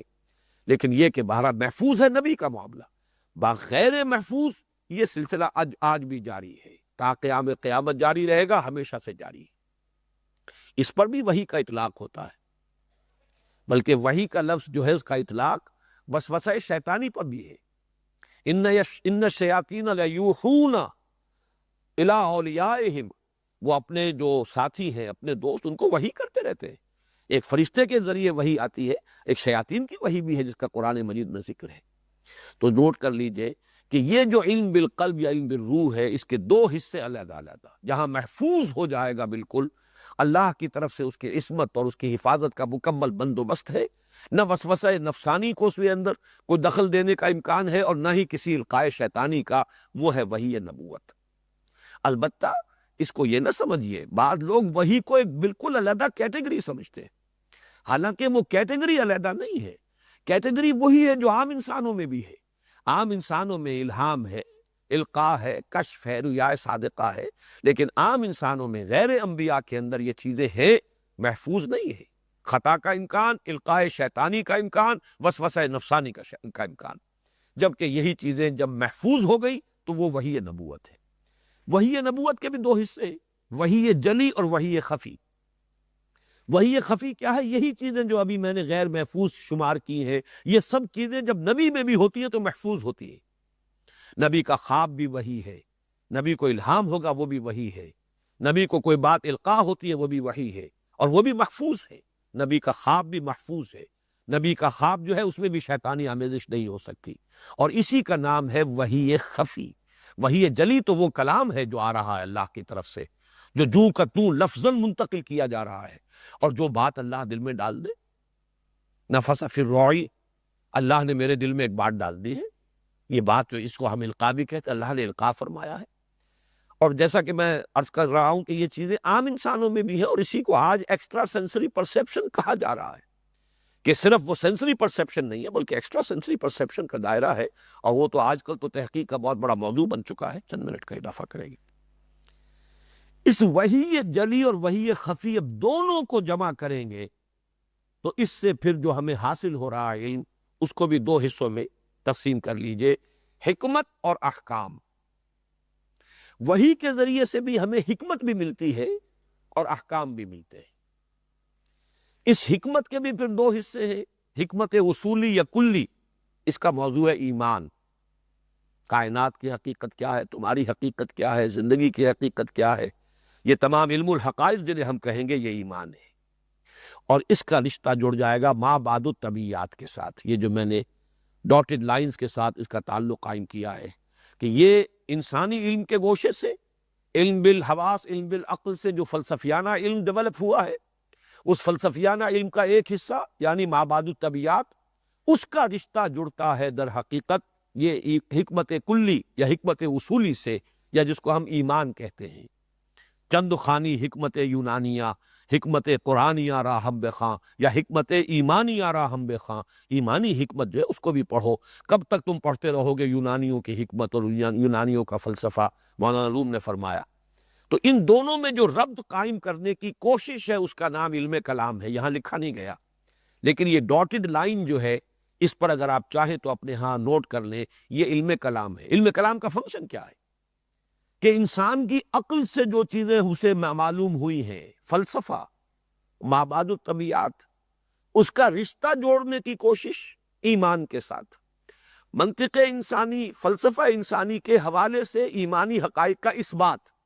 کوشش کی جائے اس کو کہ اسے ثابت کیا جائے کہ عقل سے کوئی اس کا تضاد نہیں ہے بلکہ ان دونوں کے مابین موافقت ہے۔ یہ کوشش ہمیشہ سے ہوتی رہی۔ ظاہر بات ہے کہ جب سے مذہب چلا آ رہا ہے، انسان کی عقل بھی ہے اور ان دونوں کے مابین جو ہے امتزاج کی کوششیں ہوئی ہیں۔ رجال دین نے اس کو ہمیشہ ایک اہم کام سمجھا ہے کہ جو بھی انسان کی عقل ہے اس سے جو کچھ حاصل ہو رہا ہے اس میں، اور جو کچھ اس وحی کے ذریعے سے حاصل ہو رہا ہے، ان میں مطابقت پیدا کی جائے۔ اس کوشش کا نام علم کلام ہے۔ یہ یہودیوں کا علم کلام، عیسائیوں کا علم کلام، مسلمانوں کا علم کلام، اور مسلمانوں کے علم کلام کا ایک دور وہ تھا کہ جس میں امام ابن تیمیہ اور امام رازی اور بڑے بڑے فلسفی پیدا ہوئے، اور ایک دور وہ ہے کہ جس کا آغاز سر سید احمد خان سے ہوا ہے ہندوستان میں۔ اس لیے کہ اب جو ہے وہ سائنس کا علم اتنی ترقی کر کے آ چکا تھا کہ اب محض منطق اور فلسفہ کے حوالے سے بات نہیں ہوتی، بلکہ زیادہ اہمیت جو ہے وہ فزیکل سائنسز کے ذریعے سے حاصل شدہ معلومات کو حاصل ہو چکی ہے۔ لہٰذا اس کے ساتھ مطابقت اگر کریں گے ایمانی حقائق کی، تبھی آج کا انسان سمجھ سکے گا کہ ایمان کیا ہے اور اس کو قبول کرنے کے قابل ہوگا۔ اس اعتبار سے آج کا علم کلام جو ہے اس کی اصل اساس سائنس ہے، جبکہ وہ قدیم جو علم کلام تھا اس کی اصل اساس جو ہے وہ منطق اور فلسفہ تھی۔ دوسری طرف وحی خفی اور وحی جلی سے جو ہمیں ہدایت حاصل ہوئی ہے، ہدایت آسمانی، اس کا حصہ ہے احکام پر مشتمل۔ احکام میں اخلاقی احکام بھی ہیں اور شرعی یا فقہی احکام بھی ہیں، پھر ان میں انفرادی بھی ہیں، اجتماعی بھی ہیں۔ ان اجتماعی احکام کا عمرانیات کے مختلف شعبوں کے ساتھ ربط قائم کرنے کی کوشش، یہ دوسرا ہے علم کا گوشہ جس کی کہ ضرورت ہے۔ اقتصادیات کے میدان میں، سیاسیات کے میدان میں، سماجیات کے میدان میں، عمرانیات کے مختلف گوشوں میں جو کچھ انسان نے اب تک سیکھا ہے، معلوم کیا ہے، جو انسان کی جو بھی انٹلیکچوئل ڈیولپمنٹ ہوئی ہے، جو نئے نئے مسائل پیدا ہوئے ہیں، ان کا ان احکام کے ساتھ ربط قائم کرنا، ان میں ایک تعلق اور ان میں ایک نسبت قائم کرنا، اور ان میں تضاد کو رفع کر کے توافق کی کیفیت پیدا کرنا، یہ بھی در حقیقت ایک دوسرا علم کلام کا دوسرے درجے کا موضوع یہ ہے۔ پہلا درجہ تو وہی ہوگا، ایمانی حقائق کے ساتھ فلسفہ اور علم انسانی کی مطابقت، یہ ہے علم کلام کا اصل موضوع۔ لیکن اس سے کم تر درجے پر، لوور لیول پر، یہ مختلف جو عمرانیات کے شعبے ہیں، ان کے نظریات اور اس کے ضمن میں انسان کی اب تک کی جو بھی علمی ترقی ہے یا دریافت ہے اس کے ساتھ ایک مطابقت اور موافقت قائم کرنا، ان احکام کی کہ جو شریعت کے ذریعے سے ہمیں معلوم ہوئے ہیں، اور ان میں سے جو اجتماعی پہلو ہے ان کا، اس کی عقلی اور عملی برتری اس پر ثابت کرنا، جو آج تک انسان نے نظریات وضع کیے ہیں یا مختلف جو اس نے مسائل کے حل نکالے ہیں، یہ علم کلام کا دوسرا شعبہ ہے۔ اب جو آخری بات کہنے کی ہے وہ یہ ہے کہ ان دونوں کو اس طرح نوٹ کر لیجئے کہ خلافت کی اساس وہ علم ہے سائنس کا علم الاسماء ہے۔ یہ حقیقت جو ہے ذرا کڑوی ہے، آسانی سے سمجھ میں نہیں آئے گی عام آدمی جو ہے اس کو، لیکن جن حضرات نے میرے ان دروس میں شرکت کی ہے وہ اب اس کو نوٹ کر لیں۔ مولانا تھانوی کا بھی وہ قول دوبارہ ذہن میں تازہ کر لیجیے، خلافت کے اساس علم ہے، ریاضت، زہد اور عبادت نہیں ہے۔ ریاضت، زہد اور عبادت میں فرشتوں سے آگے کوئی نہیں بڑھ سکتا۔ اصل میں جو چیز انسان کو خلافت کا اہل جس نے ثابت کیا ہے وہ اس کا وہ علم ہے، لیکن علم وہ کون سا؟ علم الاسماء، علم ہدایت نہیں، وہ تو بعد میں تذکرہ آئے گا۔ فَإِمَّا يَأْتِيَنَّكُم مِّنِّي هُدًى فَمَن تَبِعَ هُدَايَ فَلَا خَوْفٌ عَلَيْهِمْ وَلَا هُمْ يَحْزَنُونَ۔ دوسری چیز کا، دوسرے علم کا تعلق جو ہے، یہ میں آج جرأت کر کے بات کر رہا ہوں، اس کا تعلق امامت سے ہے۔ خلافت مجرد اس علم کی بنیاد پر ہے، امامت کا تعلق اس دوسرے علم کے ساتھ ہے۔ اور اس کے لیے نوٹ کیجئے، حضرت ابراہیم سے کہا گیا انی جاعلک للناس اماما، حالانکہ حضرت ابراہیم کی کوئی حکومت کہیں قائم نہیں ہوئی، بلکہ ان کی نسل میں بھی کہیں جا کر بہت بعد میں جا کر وہ کوئی حکومتیں جو ہے قائم ہوئی ہے، ورنہ یہ کہ ان کو تو اللہ تعالیٰ نے امام الناس اگر بنایا ہے تو کس اعتبار سے؟ وہ علم ہدایت کے اعتبار سے، کہ یہ جو وحی کا سلسلہ ہے تمہاری ہی نسل میں چلے گا، تمہاری ہی شاخ میں چلے گا، یہ امامت ہے، اور یہ اس کا تعلق ہے اس علم کے ساتھ۔ شاہ ولی اللہ دہلوی نے اصل میں خلافت کو دو حصوں میں تقسیم کیا ہے، خلافت باطنی، خلافت ظاہری، یعنی حضور صلی اللہ علیہ وسلم پر نبوت کے ختم ہو جانے کے بعد خلافت ظاہری تو حکومت کی خلافت ہے، اور خلافت باطنی روحانی یا علمی خلافت ہے۔ یہ ایک عرصے تک خلافت راشدہ میں یہ دونوں خلافتیں جمع رہیں، اس کے بعد یہ خلافتیں تقسیم ہو گئی۔ حکومت جو ہے وہ حکومت کے حامل اور حکومت کے جو اہل تھے وہ کچھ اور لوگ بن گئے، اور جو پھر علم کے اور روحانیت کے اور حقائق کے جو امین بنے وہ کچھ اور لوگ ہو گئے۔ تو یہ تو ان کا ایک نظریہ ہے جو میں نے بیان کیا۔ میرے نزدیک اس کی بہتر تعبیر یہ ہوگی، خلافت در حقیقت متعلق ہے اس علم کے ساتھ، وہ پہلا علم، انسانی علم، دوسرے علم کے ساتھ نہیں، بلکہ وہ تو در حقیقت اس خلافت کے صحیح استعمال ہونے کے لیے ضروری ہے، ورنہ خلافت تو انسان کو عطا کی گئی ہے علم الاسماء کی بنیاد پر۔ یہ وہ حقیقت ہے جو اس دور میں سمجھتا ہوں، جیسے بعض اور پہلوؤں سے علامہ اقبال کی عظمت کا میں معترف ہوں، اس حقیقت کو بھی میرے علم کی حد تک اگر کسی نے سمجھا ہے وہ صرف اقبال ہے۔ یہی وجہ ہے کہ ریکنسٹرکشن میں اس قدر مشکل موضوع جو ہے انہوں نے چھیڑا ہے کہ مغربی تہذیب اور مغربی ثقافت جو ہے وہ بھی کل کی کل باطل نہیں ہے۔ ویسٹرن سویلائزیشن کا انر کوڈ جو ہے وہ در حقیقت وہی شے ہے جو کہ دیکھو غور کرو، ان السمع والبصر والفؤاد کل اولئک کان عنہ مسئولا۔ یہ علم انسانی جو ہے اس کے وارث وہ بن گئے، انہوں نے اس کو بڑھایا، سمجھا، اس میں ترقی کی، اس میں آگے نکلے، انہیں غلبہ دے دیا گیا، زمین پر ان کا غلبہ ہے۔ استخلاف عملاً تو ان کے پاس ہے، غلط استعمال کر رہے یہ دوسری بات ہے، خلافت عرضی اس وقت ان کے پاس ہے، اختیار اور غلبہ اور تمکن ان کو حاصل ہے۔ یہ وہ پہلو ہے، اسی لیے میں نے اس کا پہلے بھی اقرار کیا ہے، آج پھر اظہار کر رہا ہوں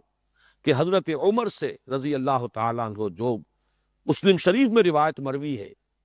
اس پر ہمیشہ ذہن میں خلجان رہتا تھا کہ اس کے الفاظ یہ ہیں کہ حضور نے فرمایا ان اللہ یرفع بہذا الکتاب اقواما ویضع بہ آخرین، اللہ تعالیٰ اب اسی کتاب کی بدولت اقوام کو اٹھائے گا، ابھارے گا، ترقی دے گا، باب عروج پر پہنچائے گا، اور اسی کتاب کو چھوڑنے کی وجہ سے ذلیل و خوار کر دے گا۔ اب جہاں تک تو قول رسول ہے، آمنا و صدقنا،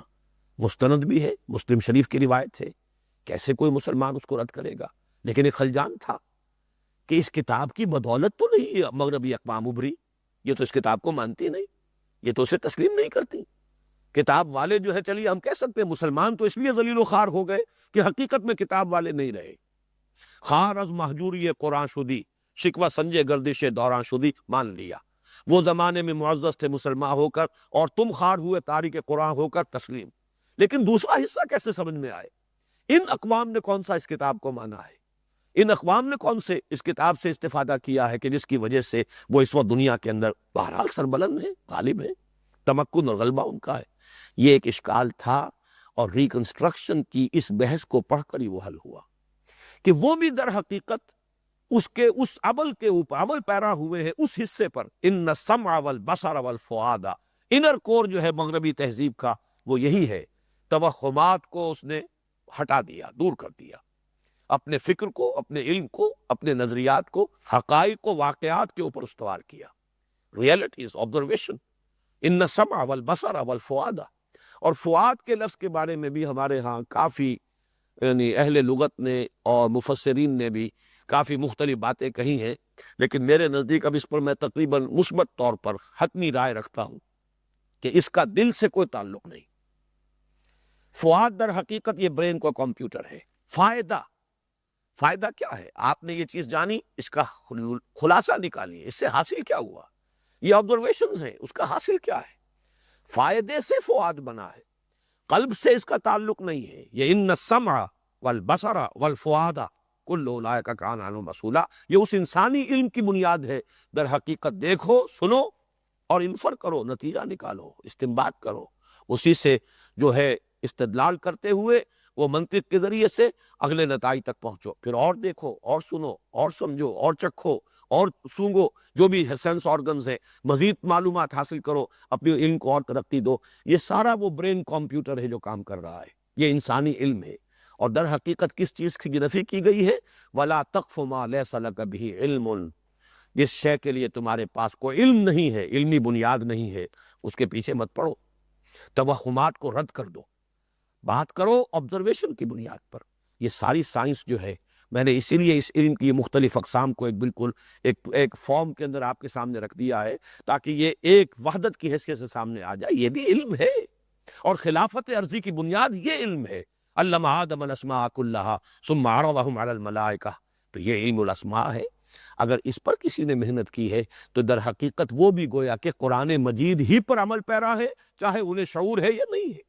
چاہے وہ تسلیم کرتے یا نہیں کرتے، چاہے اقرار ان کے ہاں ہے یا نہیں ہے. لیکن یہ کہ بالفعل یہ انر کور اس ویسٹرن کلچر کا اور تہذیب کا چونکہ یہی ہے، اسی لیے ان اللہ یرفع بہذا الکتاب اقواما ویضع بہ آخرین. ان کے مابین جو ہے وہ حضرت عمر رضی اللہ تعالیٰ عنہ سے مروی اس حدیث کی بھی پوری توجیہ جو ہے، جس پر میرا دل مطمئن ہے، وہ سامنے آ گئی. اب آخری بات آج کے درس کے سلسلے میں عرض کر رہا ہوں، دجالیت کیا ہے؟ یہ جو دو شاخیں علم کی جا رہی ہیں، اگر ہینڈ ان ہینڈ، ہاتھ میں ہاتھ دے کر برابر چل رہی ہوں، تو علم اسماء یا علم اشیاء یا سائنس اور ٹیکنالوجی آسمان تک پہنچ جائے، کوئی حرج نہیں، کوئی خرابی نہیں. اس لیے کہ علم ہدایت ساتھ ہے. کیا کرنا ہے، کیا نہیں کرنا، کیا خیر ہے، کیا شر، کیا جائز ہے، کیا ناجائز، کیا بھلائی ہے، کیا برائی، وہ علم موجود ہے. یہ ایک بہت بڑا باٹ جو ہے ترازو کے اس پلڑے میں پڑا ہے، تو ادھر کتنا بھی اضافہ ہو جائے کوئی پرواہ نہیں. یہ علم مضر نہیں ہوگا، یہ علم نقصان دہ نہیں ہوگا، یہ انسان کے لیے مہلک نہیں بنے گا. لیکن جب ان میں بعد اور فصل ہو گیا، اس علم سے انسان نے نگاہیں ہٹا لی، اب یہ یک رخا. اسی لیے دجال کے ساتھ لفظ کانا جو ہے، کانا دجال، یہ ہمارے ذہن میں آتا ہے. وجہ کیا ہے؟ دو آنکھیں ہیں. یہ علم کے دو گوشے ہیں. سورہ بقرہ کے 4 رکوع کے شروع میں ایک علم ہے، علم آدم الاسماء کلہا، دوسرا علم اس کے اختتام پر ہے، فَإِمَّا يَأْتِيَنَّكُم مِّنِّي هُدًى. یہ دونوں علم دو آنکھیں ہیں،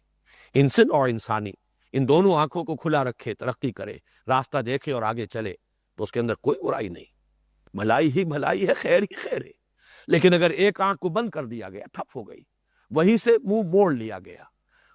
اب جو ترقی ہو رہی ہے یہ فصل و بود ہے ان دونوں کے مابین، جس نے سائنٹیفک ترقی کو دجالیت بنا دیا. وہی دجالیت ہے جس کے حدیث کے اندر آتا ہے کہ اتنا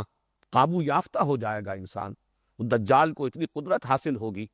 کہ وہ ایک ویرانے کو کہے گا کہ اس میں سے لہلہاتی فصلیں اگیں، اور وہ ویرانہ جو ہے، وہ لہلہاتی فصلیں جو ہے وہاں اگیں گی. وہ حکم دے گا بارش، اور بارش ہوگی. وہ انسان کو 2 حصوں میں کاٹ دے گا، پھر جوڑ دے گا، اور وہ ٹھیک ہو جائے گا انسان. یہ ساری جو قدرت ہے، جو ترقی ہو رہی ہے، رسل و رسائل کے ذرائع ایسے ہو جائیں گے کہ اس کی سواری، اس کا گدھا وہ ہوگا کہ جس کا ایک قدم مدینے میں ہوگا تو دوسرا یروشلم میں ہوگا. وہ جو اللہ تعالیٰ کی قدرت خصوصی سے ہوا تھا کہ سبحان الذی اسریٰ بعبدہ لیلا من المسجد الحرام الی المسجد الاقصی، وہ تو پھر ایک رات کی بات تھی اس آیت کے اندر کم سے کم، اگرچہ ہوا تو ہے چشم زدن کے اندر، راتوں رات لے گیا. یہاں پر آج آپ دیکھ لیجئے فاصلے ختم ہو چکے، ترقی انسان کی اتنی ہے، سائنس اور ٹیکنالوجی، ظاہر بات ہے کہ یہ کسی اور جگہ سے نہیں آئی ہے، یہ اللہ کی عطا کردہ استعداد ہے۔ یہ علم وہی تھا، علم آدم الاسماء کلھا، جو آدم میں ودیت کر دیا گیا، جس کے لیے پورا ایپریٹس جو ہے وضع کر دیا گیا آدم کے وجود کے اندر، اس کے اندر ودیت کر دیا گیا، اسی کا ظہور ہے۔ لیکن اس کے ساتھ وہ علم ہدایت بھی اگر ساتھ ساتھ چلتا تو کوئی خرابی نہیں تھی۔ جب اس میں سے ایک شے کا سلسلہ رک گیا یا انسان نے اس کی طرف سے اپنی نگاہ پھیر لی، اب دوسری شے جو ترقی کر رہی ہے یہ دجالیت ہے۔ اور یہ جان لیجئے وہ دجال اکبر کا ظہور بھی اب کہیں دور نہیں ہے، اور اس کی جو بھی تفاصیل آئی ہیں احادیث کے اندر، میں سمجھتا ہوں کہ آج کے مسلمان کو ضرور ان کا مطالعہ کرنا چاہیے، تیار رہنا چاہیے ان امتحانات کے لیے۔ جیسا کہ کہا گیا ہے کہ انسانوں کے لیے ایمان پر قائم رہنا ناممکن ہو جائے گا، محال کے درجے تک پہنچ جائے گا۔ اس درجے غلبہ ہوگا اس کفر کا، اور اس کا رعب اور اس کی دہشت اتنی ہوگی کہ اہل ایمان جو ہے ایمان پر قائم نہیں رہ سکیں گا۔ ایک شخص صبح کو اگر مومن اٹھے گا شام تک کافر ہو جائے گا، شام کو مومن سوئے گا صبح کو کافر ہوگا۔ یہ کیفیات آنی ہے، ان کی خبریں احادیث کے اندر موجود ہیں، اور یہ علم انسانی جس حد تک پہنچ گیا ہے، اور چونکہ ڈائیورس کر دیا گیا اسے علم ہدایت سے، ایک گوشہ بند کر دیا گیا، اس لیے اس نے دجالیت کی شکل اختیار کی ہے۔ اور اس فتنہ دجال سے حضور نے بتایا کہ تمام انبیاء پناہ مانگتے رہے، اور خود آپ کی تو وہ ہمیں دعائیں ملتی ہیں، وَأَعُوذُ بِكَ مِن فِتْنَةِ الْمَسِيحِ الدَّجَّالِ۔ تو دجالیت کی حقیقت بھی آج سامنے آ گئی۔ علم کلام کیا ہے؟ ان دونوں علموں کے مابین ان کے گیپ کو برج کرنے کی انسانی کوشش علم کلام ہے۔ ذہن انسانی سے، علم انسانی سے فلسفہ اور مابعد طبیعت وجود میں آئے، وحی ربانی سے ایمانی حقائق سامنے آئے، ان دونوں کو باہم ایک دوسرے کے قریب لانے کی کوشش، مطابقت اور موافقت کی کوشش، یہ علم کلام ہے۔ ادھر سے احکام آئے جن کے اجتماعی احکام جو ہے اجتماعی زندگی سے متعلق، ان کا تعلق اور ربط ان سوشولوجی کے مختلف شعبوں کے ساتھ قائم کرنا، یہ گویا کہ علم کلام کا ایک دوسرا درجہ ہے، اس سے کمتر درجہ ہے اہمیت کے اعتبار سے، لیکن ویسے آج کی دنیا میں اس کی اہمیت شاید پہلے سے بھی زائد ہو گئی ہے، اس لیے کہ یہ مسائل جو ہے خاص طور پر اقتصادی مسائل، آج کا انسان اقتصادی حیوان بن چکا ہے، اور اگر اس کے مسائل کو حل نہ کیا گیا، کمیونزم جو ہے وہ بھی فیل ہو چکا، دم توڑ چکا تقریباً۔ لیکن یہ ہے کہ اب انسان کدھر جائے گا؟ جو لوگ کہہ رہے ہیں صحیح کہہ رہے ہیں کہ یہ سرمایہ داری بھی دم توڑ رہی ہے، لیکن جائے گا انسان کدھر؟ اب تو ظاہر بات ہے کہ نظام ایک ہی ہے، باقی جس نظام کے ہم دعوے دار ہیں اس کا دنیا میں کہیں وجود نہیں۔ اس کے لیے تو اب ضرورت یہی ہے کہ اس کا کوئی نمونہ قائم کر کے دنیا میں دکھا دیا جائے، تب تو نوع انسانی اس کی طرف لپکے گی۔ اور یہی وہ بات ہے جہاں سے میں نے شروع کیا تھا کہ ہمارے دینی تصورات میں جو تنزل اور انحطاط پیدا ہوا، وہ عمل میں سارا کا سارا زور عبادات پر،